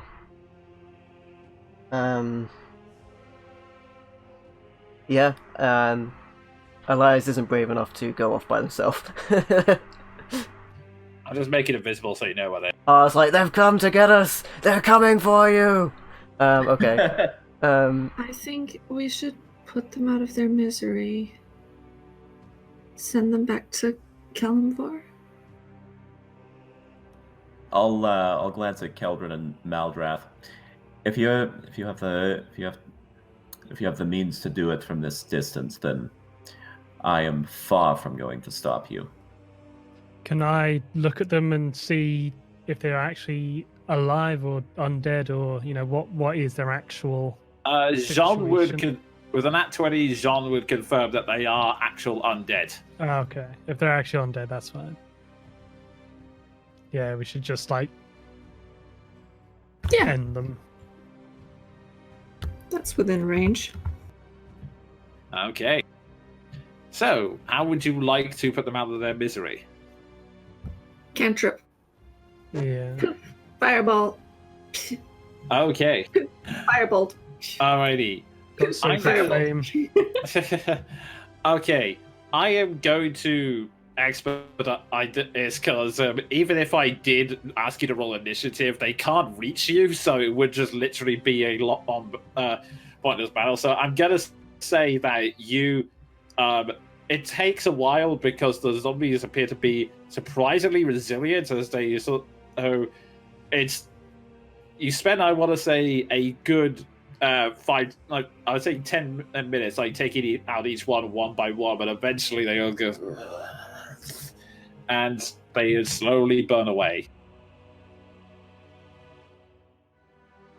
There we go. I'll say now that they've moved on, shall we take the path down there or try another door? I think we should at least look at through the other doors before we jump down. I would agree.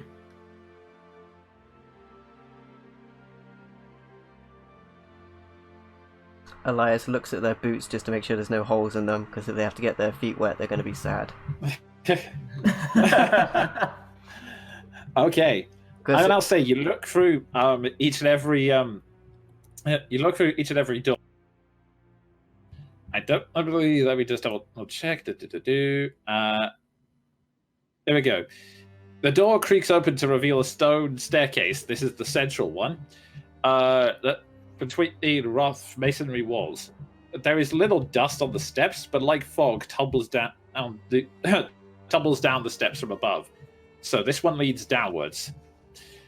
The one on above says the one that Elias useful is this tunnel was cut into the pillar stone of Raven Loft itself. Its surface is slick and the ceiling is barely 6 feet high. A lingering fog visible limits visibility to a few feet. And finally, the rather simple description: behind the door lies a dark spiral staircase. That's it. So this leads down. The central one. These two lead up. The central one that leads down. Down. What do you guys think? Yeah, that's pretty much where we're gonna go if we jump off the balcony. So down seems good. Might as well clear out this level before we fuss with anything else.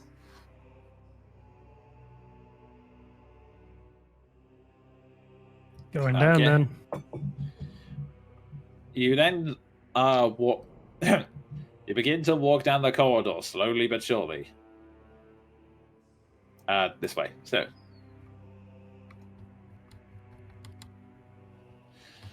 Okay, I'm just because Keldrin would have put this in her notes as well. I'm just going to read this out. When we were in Argynvost, the Spectre said, "My skull lies in the enemy fortress, displayed in a place of ill omen." That's all that we got. That's all that we got from him. Okay. Soul Castle's an ill omen. Yeah, man, gothic as fuck. Okay, I'll move you there as well, Kelvin. That must have cost him something. Alrighty. You continue down the long corridor. The wall's looking rough, but you're still slowly moving forward. You see that there's a door towards here, but the fog is pretty much obscuring your vision.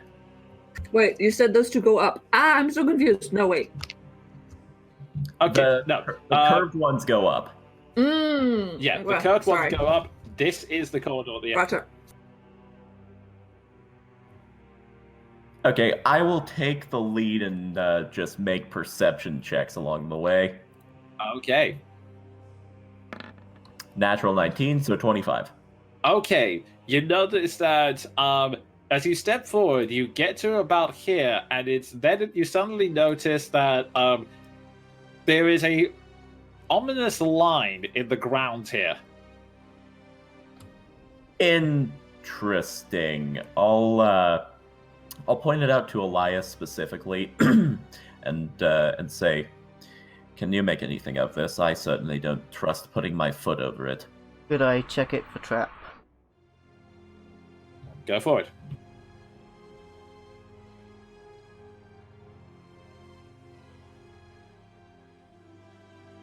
The perception or investigation for that? I'd say investigation.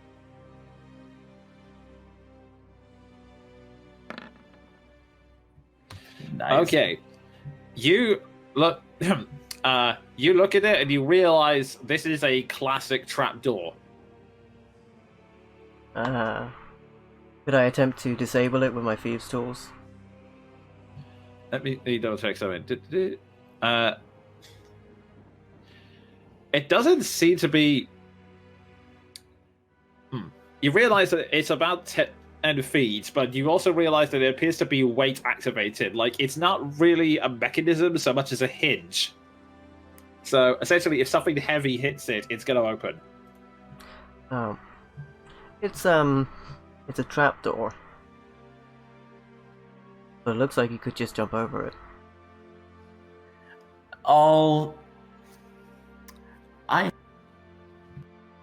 on my person an adventurer's kit. Could I just could I jury rig the hinge to like be hung off of a loop, to like be strapped to a piece of loose of the stonework so it doesn't engage?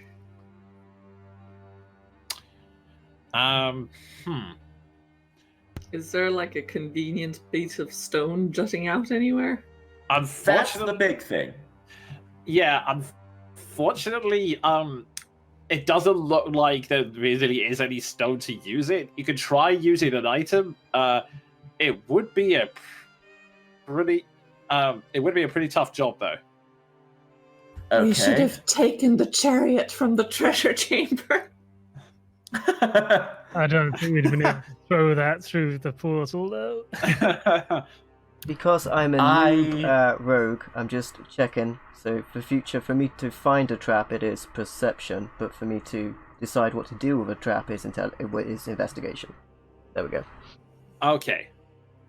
All right. Good to know. Okay, so if that's a high roll, then I would like to just try and side creep in. Okay. Go ahead and make me a dex save. Okay, can I apply acrobatics? You could fucking jump it. Just fucking jump it. It depends what you're It would doing. be better. Yeah, for you, acrobatics or probably. okay. Acrobatics or athletics would be if you're leaping over it. The dexterity save is you just sort of creeping along the side. Yeah, I don't want to step on it, I just want to skip it. Okay, if you're trying to leap over it, it would either be athletics or acrobatics. Don't fail me now. 25. You clear it with ease. It's only about 10 feet, so you leap across the other side, no problem. Great, we have an anchor stone. Toss us a rope, so we don't fall. Yeah, me try the I'll same do that. I'll pretty much just anchor down one side of my adventurer's pack rope and throw the rest over. I'm interested to this door here next to me, but we'll clear this trap first. Wait, there's a door? Okay. Yeah. There's something there. I can't see what it is. Elias is gonna flip over it, I guess. Okay, make me an acrobatics check. Can I give him advantage with my tossed rope? Do you take it? Or would Elias just leap over on his own power? Elias would probably just leap over it. Okay, it's just for you. Managed to leap over. It's not the most graceful of leap. You pretty much just dive over there and end up in a crumbled heap, but you get over it.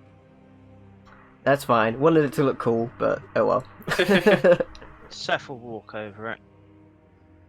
Okay, hold you onto the rope, I presume. Yes. In that case, make me a dex save with advantage because you're holding onto the rope.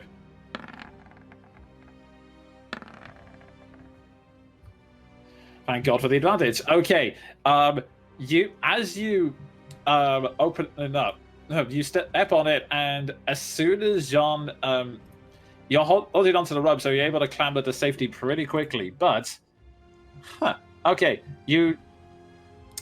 the door instantly slides down, and you see that below it is a slide that plunges straight down several feet. So let's go down it. that's what you're seeing. That is what you guys are seeing, because whoever set this map up didn't put dynamic lighting on that spot. But yeah, that is essentially what you're seeing. That's where the slide is. Oh, okay. Oh, yeah, that's you what it mentioned is. that there was. I thought there was a door here because you mentioned a door. Okay. Turns out it's this door, and I was just seeing the dynamic lighting for the slide. Yes. Okay, in that case, I'll just help the others over. Okie doke. Turn. In that case, Keltrin and Maldrab just make dexterity saves with advantage, thanks to the rope. Saves, not checks. Saves, yes. Alright, I'll well, pray for it doesn't Maldrath. make a difference either way. Come on, Maldrath. Okay. Let me just double check something. Keldrin, you make that roll as well. Keldrin's gonna wait until Maldraft's over because I can't use the rope at the same time anyway. Oh yeah, okay, that is enough. In that case, let me just double check something. Way down with all that electrum. Okay. Okay, yeah. Unfortunately, as you step down, wait. If that's a fail, I'm going to use a luck thing and roll that. Okay. Oh my god, I'm burning through these and they're not even in comp. It's only the first one. Second. Oh. He used it. He used it before trying to persuade Casimir to. No, Okay, it was trying to deceive. Oath. Alright, I'll see you later, guys. Yeah. We've got you on a rope. You had the rope. Unfortunately, even though you had seen it before, it falls a lot faster than you were expecting, and the impact makes you drop the rope, and so you watch as Maldraft falls down the slide. Reaction. Okay, make me an attack roll to see if you hit Maldraft. Is it? Fuck no! It's an action. God damn it! I'll catch up with you guys. Okay, so you end up in this area over here. So let's see. You fall down the chute of polished black marble and slide into the darkness. And you fall down. You hit the ground of a solid thud. You don't take any damage, but you're having a hard time seeing due to the fact that actually, hang on 1 second. I think I do have dark vision. Yes, I don't know why it's so. Okay, can you see anything down there? I can see some. It's mostly yeah. by bars, I believe, for dynamic light. Yes, that makes sense. So, you have unfortunately fallen straight into an empty cell. Oh boy. Yeah, let's see. So the trap's sprung. Do we just see a slide? Yes. Yeah, the trap's sprung. You see a slide that goes straight down, and as you look around, the mold-covered ceiling hands just about 5 feet deep above the still black water that fills this dungeon corridor. 10-foot square cells. Their entrances blocked by iron bars line both sides of the hall. One of the cells is dimly lit. However, you are just currently in a cell. Can I inspect these bars and see if they've rusted or if there's any way to just get my way out of them? Alright, make me an investigation check. Maldraff? Falling down to Maldraff. Was it Are you Maldraff? injured? I'm okay. I mean, I'm in a cell and it's filled with stagnant, stinky water, but I'm alive and, that's pretty much it. Can Should we we not go abseil down down to you? How far Seems like down? a long way. I was It's going about pretty quick. Okay, roughly, it is about, I want to say, let's see, Because we might be able to tie 2 ropes together. yeah, it's about 40 feet. 1 rope is 50. We could try it. Could try abseiling down. I'm relatively light. The thing is, you do have to be tied to something. They may Yeah. have already greased the slide though, so you might not be able to get purchase. Well, we- if you guys hold the other end And to of be the fair, rope, I'd say we should go down and help him anyway. So I'm willing to go down at the end of the rope. I mean, just so that you guys know, there's not a huge amount of room in here, so if other people fall in, it's going to get really crowded really quick. okay, so Keldrin, first off, Keldrin is gonna tie the rope securely around her waist. Yeah, that's what I should And- have said, to be fair. and then she's gonna try and do the jump so that that's out of Alright. So you just make it clear, are you jumping across the gap or jumping down the slide? across the gap. Okay, make me an athletics check with advantage since you're using. Yeah, it's sprung now, so it's a different roll, I guess. Okay, yeah, you leap across, no problem. Okay, here's the rope, you guys. Right. Do we want to try throwing this down to him and pulling him back up? If it was bullying, I would put that to yourself, John. You are the strongest looking of the bunch. Yes, I suppose that is the sensible way forward. All right, we'll give this a shot. I'll basically swap places with Keldrin. Okay. Well, yeah. We'll lower And- the rope down, and let's see if that works out. Okay. You guys throw the rope down, and okay, Maldraff, make me. I will say. Oh, good. I'm trying to think of what the best role for this would be. Make me an athletics check at advantage because Jean is assisting by pulling you up. Yeah. Can he just like tie himself to it and we'll pull him up? Yep, that's over. Oh, that works. That works. Thank God for Okay. that. You managed to. It's a tough going because it is sliding, but Jean is holding with this strength, and you are just sort of. You decide to get round it by gripping the sides of the wall, and it's a long feat of strength, and there are many close calls and many slips that make you go, "Ah!" But everyone up obviously. But you do manage to slowly drag Maldraff back to the top. Yay! Once that's over, I'll say, well, that's taken care of, and you're in one piece. Never been so glad to have friends in high places, I tell you.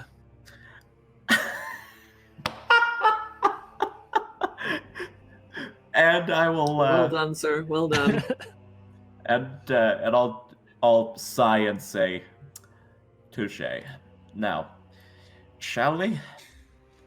I mean, just so you know, it was really nasty down there. There was, I mean, it would have been terrible.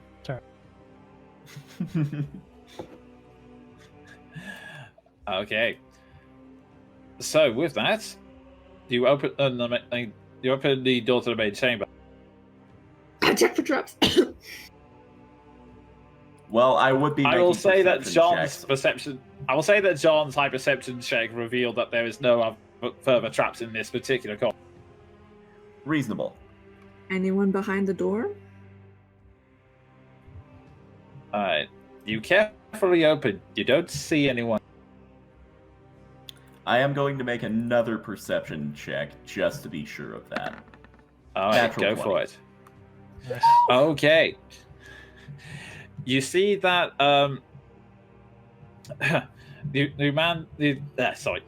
You see that nothing.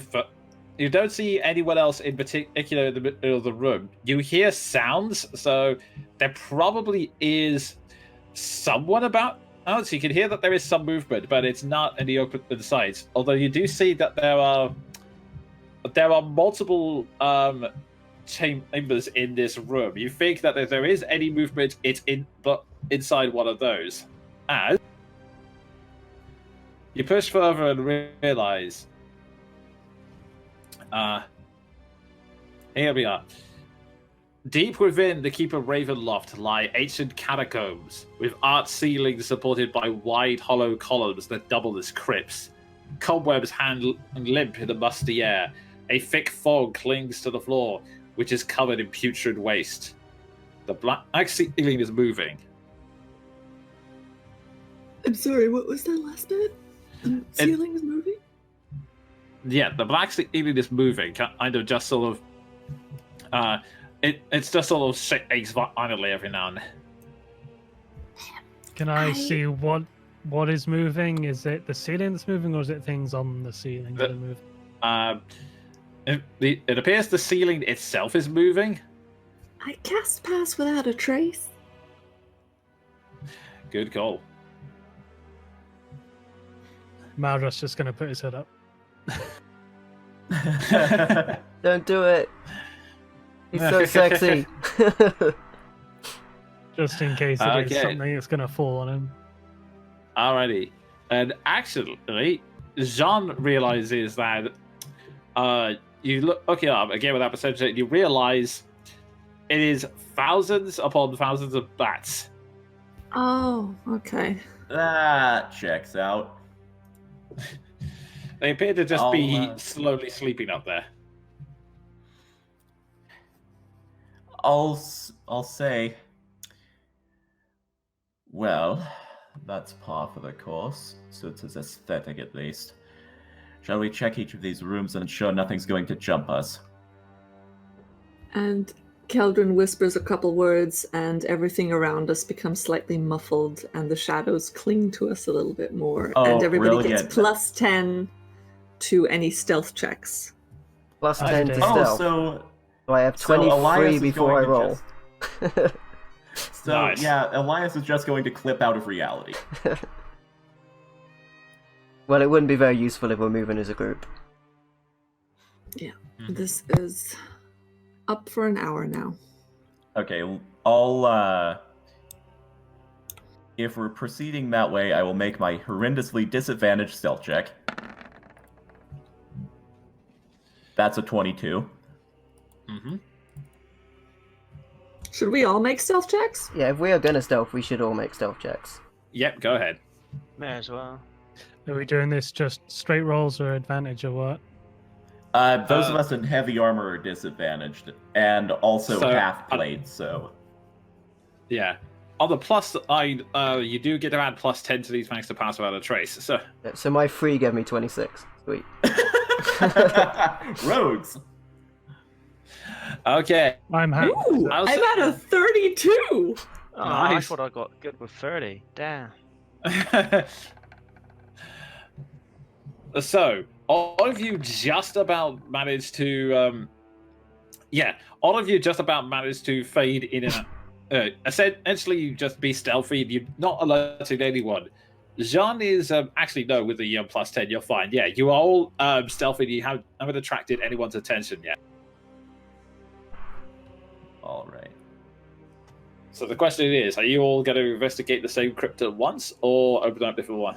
I mean, That- it this is only the- is 30 feet around me, so we're gonna have to stick to it as a group. Yeah, maybe Yeah. I'll stick together. Let's all split up down to separate dark corridors. What's the worst that could happen? Okay. So if my token doesn't move in time, I am. Keldrin is making very sure that everybody stays within 30 feet of her. The first crypt appears to be empty. Okay. Empty. I'll move on to the next one.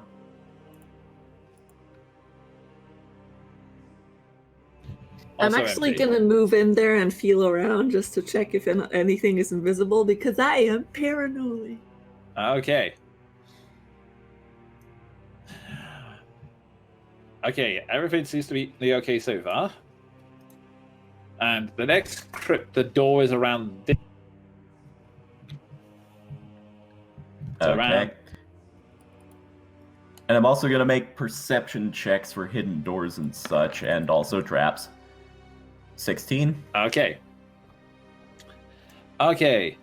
You notice everything seems to be okay so far. There doesn't appear to be there doesn't appear to be any particular danger in this area. Okay. and catacomb number 2. Okay. So this one is empty. Okay. I see the And other I side got of this room, Mm-hmm. so I'll move down here. You look. Okay. You look in there, and you suddenly see. You do find what appears to be on its coffin, except out. Let me just check. Uh-oh. Okay. As you open the crypt, the apparition of a large rotund man forms within the crypt. Its eyes wild in insanity. Large artificial winds placed. Whoa. Okay, let me just. Oh no, he's on the second layer. Okay, as he obviously goes, "Hello, bow before you, prince. I say, bow." I look up at him and just... I look up at him and just blink and say, "Exactly who are you?" How dare you? I am I am a Prince Ariel Diplomat. Diplomat. I am the man who conquered gravity itself, and I flew. I should also mention that elsewhere, above it, of his crypt, without his knowledge, it also says, "Here lies Ariel the Heavy." He went splat. That seems likely. I'll just say, all right. Are you trapped in this place? Trapped? No! Why would I be trapped here? I mean, I suppose this does look like my coffin, but I can get out of this. I conquered gravity, so one day I will fly away from this castle. Fly! And he flies up towards the ceiling, passes through it, then comes back down again. For the record, I just decided not to fly today. I would like to. I believe you. I'm gonna roll a deception on that one. Okay.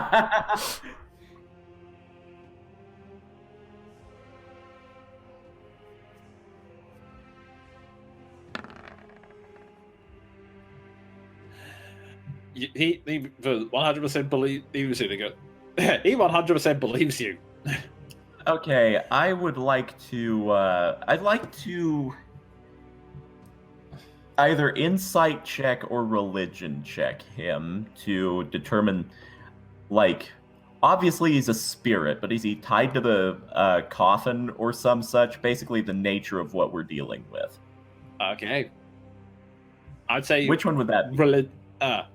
I would say it's a straight intelligence roll because the only person who can make a religion check of that kind of thing is Maldrath, since it is literally part of his religion. For everyone else, it would just be a knowledge check. Yeah, I would like to call Maldrath over for that, but I'll make my own. Could you illuminate Natural the one? 19. Could you illuminate the one he's in as well? Okay. With that, from the fact that he was very clearly lying, it seems to be that he's tied, and you just pretty much, you knew pretty much straight away that he is very clearly tied to this coffin. Like, he can't, as long as his earthly remains are here, and as long as he still has the desire to have people praise him for his flight, he is essentially stuck here. Maldrath, you expand a little bit by knowing that it's probably any ghost is usually tied to either the place where if they don't have a particularly strong place to be tied to, it's definitely their body that they have to hang around. Would I just be able to simply pray for him and release him, or is he going to need something a bit more heavy duty? Unfortunately, if he has Something been more pointed than words. Basically, yes. I'll say to Maldrath in a hushed tone, do you suppose if we convinced him that he'd have a better audience if he moved on, we could put him to rest? Maybe. I mean, he does seem to be very eccentric in that way, so I think if we could convince him that there's a more glorious crowd if he were to release himself, essentially. I'll say, worth a shot at least. You tend to be more persuasive than I am. If you'd like to give it a shot, I'll help however I can. Don't jinx it. I missed his name. What was it again? Ariel. This be Ariel, it's a very empty and lonely place to be. Surely you'd want to entertain people with your magnificent flying in a far more crowded and grander place, surely. I Whoa. will add. Sorry. No, you go ahead. I was going to add to that. Will you imagine, were you to let go of this place, you could impress the gods themselves. Okay, make me persuasion checks of advice. Okay, I'll let Maldrath handle that because his modifier is light years better than mine. See if we can get a Okay. 20 or something. Alrighty. It's pretty much a. Hey. Oh wow. Okay, so with that nice, he goes, yes. If the mortals are not grateful, then surely the gods will. Surely the gods will appreciate my talents. Wait for me. And with that, he slowly vanishes out of existence. That may be one of my favorite putting the ghost to rest scenes yet. That was Okay. easy. So much for tasting. Let's keep going. Yeah, Alright. catacomb to Question, did I catacomb. miss something? What is this up here? Okay. Yeah, It we're appears seeing to bars be- of light through the wall. Yeah, and it Okay. looks like a wall. I think something is weird with the lighting there. Yeah, it is meant to be. If it is meant to be bars, and yeah, it's bars. Okay. Let me just get the description if you're gonna have a.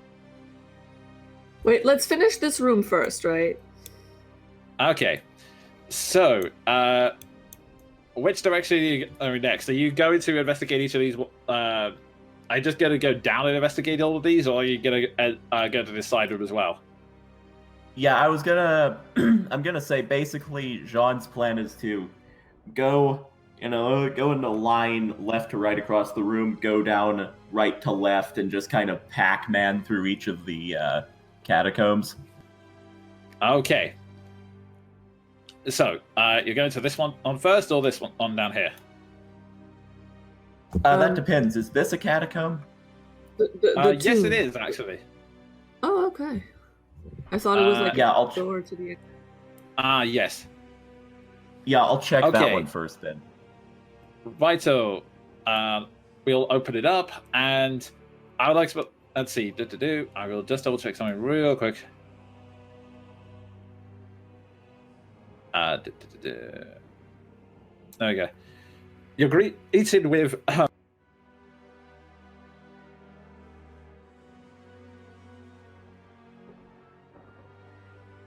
Sorry, keep forgetting the dynamic lighting. You are greeted by the faint smell of wine. The skeleton is draped in rags upon a marble slab in the center of the crypt. Heaped around it, covering the entire floor, are thousands of empty wine bottles. The sign above the crypt is Artak Silovich, friend and member of the Barovian Wine Distillers Guild. Okay, so oh god, John is going to see that, look down at the corpse surrounded by wine bottles, and think, that was almost me once, and just gonna move on. Okay. Provided a So- spirit doesn't come out to jump us. Okay. Alright, so which one are you moving to next? Let's deal with this one. Okay, that was the one with the drunk in it. Okay. Is this a door out or another catacomb? It is. However, as Seth steps... Okay, let me just double check something real quick. Let's see. Okay. No, right. No, sorry, I read that wrong. That was meant to be like a. There is like a faint crackle of energy, but you recognize it as one of the. You recognize it as the same as the teleportation energy, so you'll go. Interesting. I believe that was one of the places that the circle led to. Yeah. Okay, and as you look inside, That would be green to where the coffin. No, Yeah, there were many crystals for different locations. green to where the coffins hide, or blue to. Fuck. Stop. okay, Violet, Mountain Spire, Castle's Peak, Lore, Okay. Coffins, Master's Bride, Magic's Womb, Master's Tomb. So Okay. this might be where the coffins hide. okay, and with that, you open the door and alrighty. Let's see. Okay. As you open the door, you see that the crypt smells of roses. The remains on top of a marble slab have disintegrated, except for one thigh bone. Above, you see Saint Marikova, dead for all time. Oh, wasn't this from the church that was in Barovia? You said about their the ancient saint's thigh bone that was it could be used as a weapon. Holy shit! I just now remembered that. Okay, in character, I'll say. Well, I suppose we found all that remains. While we're here, even if we don't weaponize what's left, I believe it would at least be fair to return her remains to the church.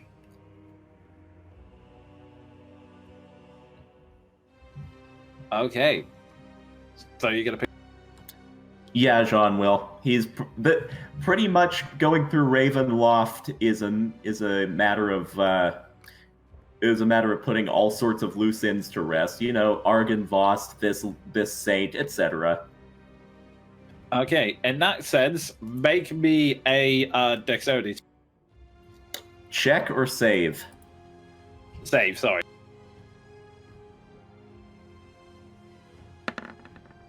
14. Let me just check something. Okay. Let's see. I'll say that yes, you just about managed to dodge in time as 4 poison darts shoot out of the holes to the side of the coffin. I'll say partially ducked. Of course. The one I didn't check. As you sit there clutching the as you sit there clutching the bone. Not the first time I've heard those words. Oh my god. Oh What is wrong with you people? I am so the coffin sorry. falls on top of Jean and crushes him. There we go. Okay. At this point, what is right with us? Okay. Okay. As you do this, a ghostly spirit was above.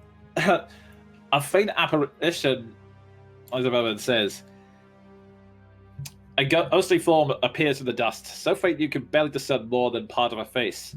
The apparition comes with the faintest of whispers. The evil must be destroyed.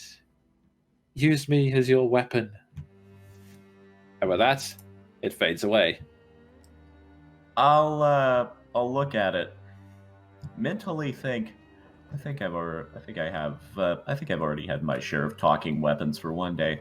But verbally say. Evidently, my sword is not the only weapon in this place that wants to be used. Would anyone else care to try and make use of this? Speaking of which, you now have the item Saint Marikova's thigh bone, which, for the record, has the properties of a mace of disruption. Man. Yo. Well, Maldrath has his blood spear. I have the Sunblade. Keldrin can use a mace. Does Elias use melee weapons? Elias doesn't answer the question. Only has seen on them one weapon. Do I you- suppose Okay. that do you one of use us could hold melee on to it, at weapons? least. I'm able to. That is far too cumbersome for my attack strategy. I can hold on to it. I I'll, It's don't better have than a my method axe. against the undead Yeah. if I run out of arrows, and Here you I go. can have only got 5 magic arrows. There you Until go. the oil wears off. Okay. So Odin now wielding a thigh bone. Yes. And for the record, it's a thigh bone, but it has the properties of a massive disruption, which is that if you hit a fiend or an undead with this magic weapon, that creature takes an extra 2d6 radiant damage. If it has 25 hit points or fewer after taking damage, it then needs to succeed a wisdom throw or be destroyed. Wow, that's really good. Well, we've just handed Seth a WMD. Like he needed any, but hey. It just keeps happening. I'll say to the others. Well, I suppose. Well, that's squared away. I suppose. Shall we keep searching through these tombs? Hopefully more perceptively than I searched through that one. Would Okay. you like me to scout for traps? If you would, please. I'm not terribly great at it. Elias is gonna just sweep ahead on the outside of these areas, just looking around for Alrighty. traps. Half speed. Okay, go ahead and make me an investigation check. I has perception it would to be find perception them, to find and it. Yeah, you're right, investigation to make figure that. out what they do. Okay.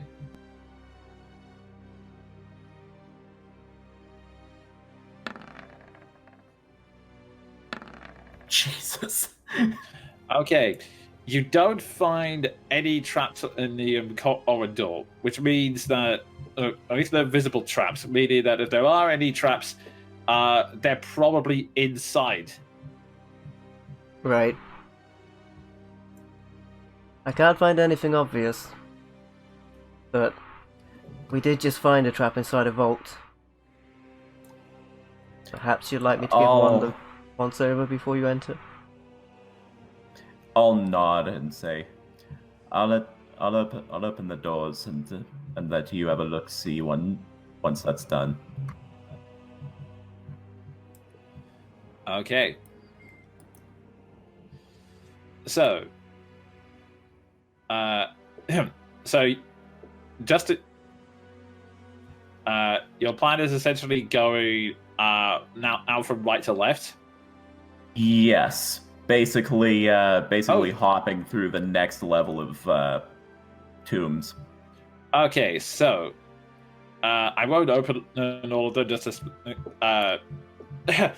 to expedite this, but okay. The first crypt you come onto is for Sir Leonid Kuruskin. Bigger than life, he loved his jewelry. The oversized skeleton is draped in jewelry and rags, lying on top of an elongated marble slab in the center of the crypt.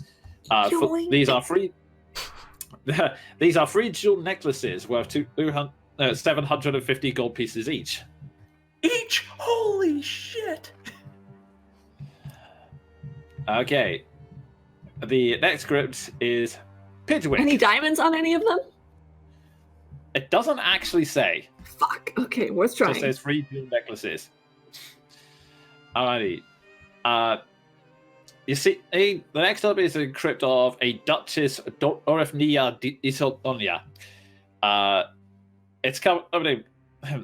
It is on the marble slab, and on the back wall is a handsome quilt. Said quilt is not magical. The end you get it into, the last one on the end of the row. Oh wait, hang on. There was also Crypt 11, which you open up, which is Tasha Petrova, Healer of Kings. The skeleton in his vestments lies on top of the marble slab in the center of the crypt. The Don ceiling overhead is painted a glorious sun mural. and draped around it is a sun-shaped holy symbol. Ooh. Searching for traps. No traps inside. All right. And who's picking that up? I would like to just touch it, see if it's magical in any way, because the last thing we found that survived, aside from the jewelry, was a powerful Mace of Doom. Okay. You touch it, and another ghostly voice says, "There is a grave to the rest, with roses that never die, in a place built by healers, in a village called Kresk, when all turns to darkness. Touch this holy symbol to the grave, and summon the light to find a treasure long lost."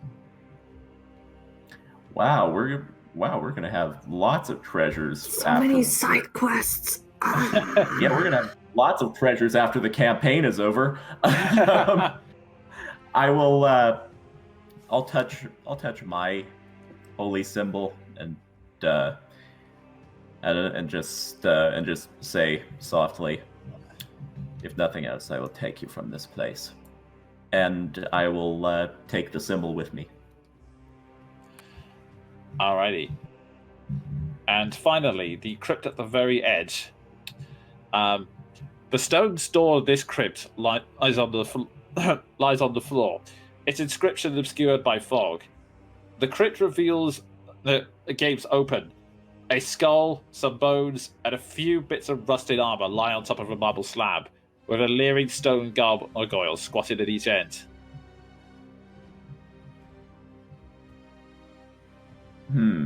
Any inscription? Nope, it's all covered in fog. Checking for traps. Okay. There doesn't appear to be any traps, but you do catch a little flick of movement in the gargoyle's eyes, very briefly. Getting out. You back away swiftly. Alrighty, moving on to Crypt 13. Alrighty. This is for King Katsuki the Bright, ruler, inventor, and self-proclaimed time traveler. You see, the skeleton is draped in rags on top of a marble slab in the center of the crypt. Lying amid the bones is a upper drinking horn, a fat pouch, and a weird-looking scepter made of metal and wood. Actually, I will say, Keldrin and Seth make me intelligence rolls. Could you, And actually, Jean, you too. Could you point us to this one as well and shift click us? Oh, yes, Yeah. I will move you to that. Oh, Jean, the person who never paid attention to in his This is the one. This is the one that had the fog in it. No, this isn't the new one. You've moved on from there. We've ignored the gargoyle one. Yes. Oh, okay. I thought we were still at the gargoyle one. I thought we were there sorry, too. we've moved on. Could you put our tokens there as well? Because I just see black.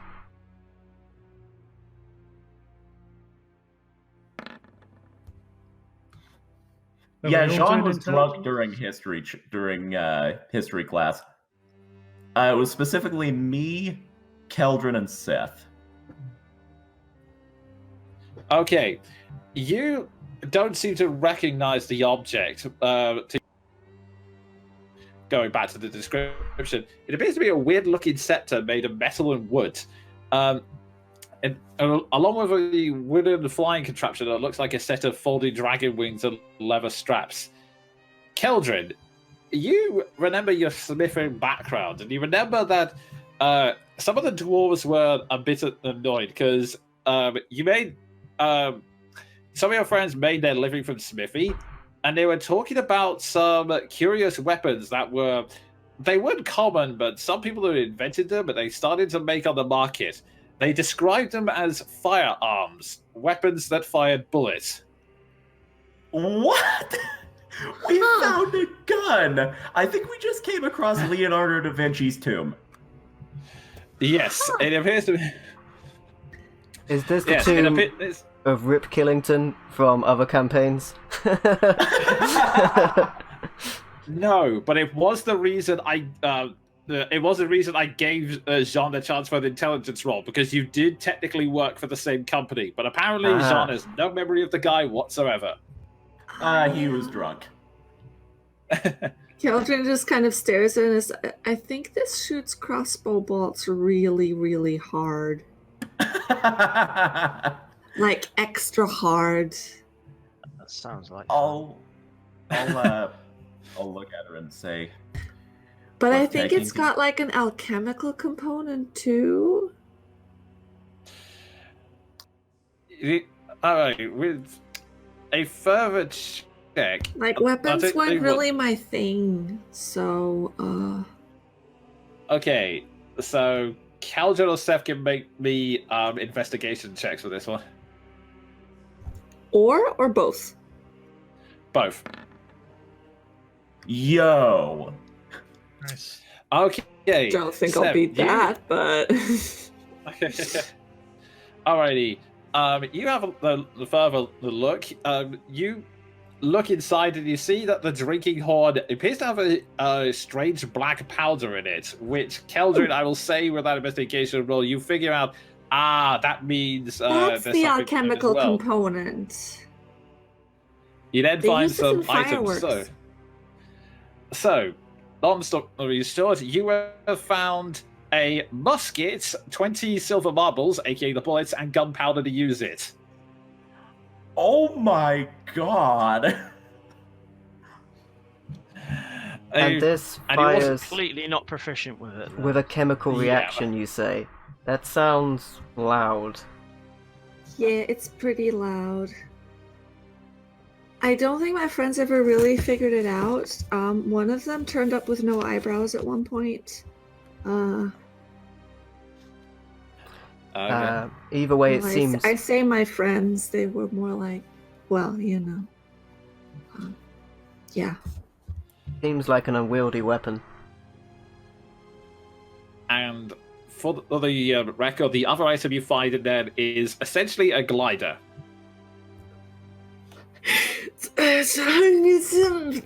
Can we leave the musket and take the glider? Can we please? I want to be an airbender. I want to be Aang so bad. Please. It's entirely up to you. I want the glider. I mean, if we can take the glider, if it's not too big to carry, then I don't see why we You can. can turn into a bird. Well, yes, but not very often. Seth or I can take the musket, though. This is really interesting. Did you see the make on this? I've got to be really careful because it's quite old, so maybe I can replicate this at some point. Okay. For the record, the glider, I will give you the information now, Keldrin. So yes, you have the glider, and you now have a musket with 20 bullets in it. None of you are proficient in it, but hey, free. Hey, Yeah. it's free. And may I just point out, if I was proficient in it, it would be perfect, because with this mustache, I'm just the walking embodiment of a musketeer. Okay. And as you let's see, then as you move on to the next crypt. so happy. Oh my gosh, I love this place. Lit! Okay. As you look into the next crypt, which is over.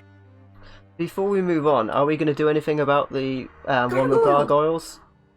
I know that, well, Elias suspects they are active of some sort, but we didn't check what was in there at all. Yeah, I'll say, and John will reflect this, let's clear out the unguarded tombs and then deal with that room. Fair enough. Makes sense. Okay. You step into the next crypt. And it just says, Starblood Ink Bach, a true friend no ruler ever had. Here lies his family in honor. And you notice that a 10-foot square shaft plunges into darkness. The sound of slowly dripping water echoes up through the shaft. Okay, then.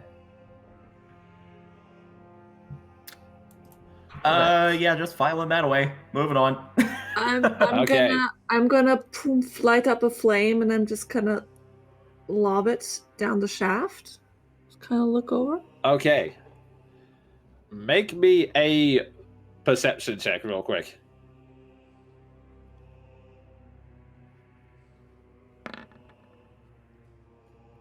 Yikes! As you throw it down, you don't see what's down there, but you see there are a lot of humanoid-looking figures down there, all staring up at the flame, and then they're gonna let out a. There's life things! There's life things! There's life things! Killed it, backs away! Someone made a noise. And as soon as they make that noise, you suddenly hear two things. First, you hear a hideous shriek come from, and as that shrieks, you then hear a distant, a thunderous, angry neigh echoes throughout. Oh no, There is a- his horse. Is that And then a short distance, the nightmare that Strahd was riding? Yes! you recognize it. You you see on the corridor a hideous burst of flame as slowly charging towards you is indeed the nightmare that you recognize. Well, all of you recognize from the previous battle, and Elias, you recognize it when Strahd has come back and forth on missions, and in fact, you know this is Strahd's prize steed, the Nightmare, Basilophus. And that's where we're going to end tonight's session, guys. I'm so happy. We're in Castle Ravenloft. This campaign is ending faster than I thought it would. Actually, you may have extended the campaign, because I figured the way you were pissing off Casimir, you were never going to get here. So there is, in fact, a whole bunch of content that you guys have missed so far. Whoop, whoop. Let's get all the loot. There's a lot of loot left for us to grab as we're in here in the depths of Castle Ravenloft, facing off against a nightmare. We'll catch you next time on The Curse of Strahd. Cash, money.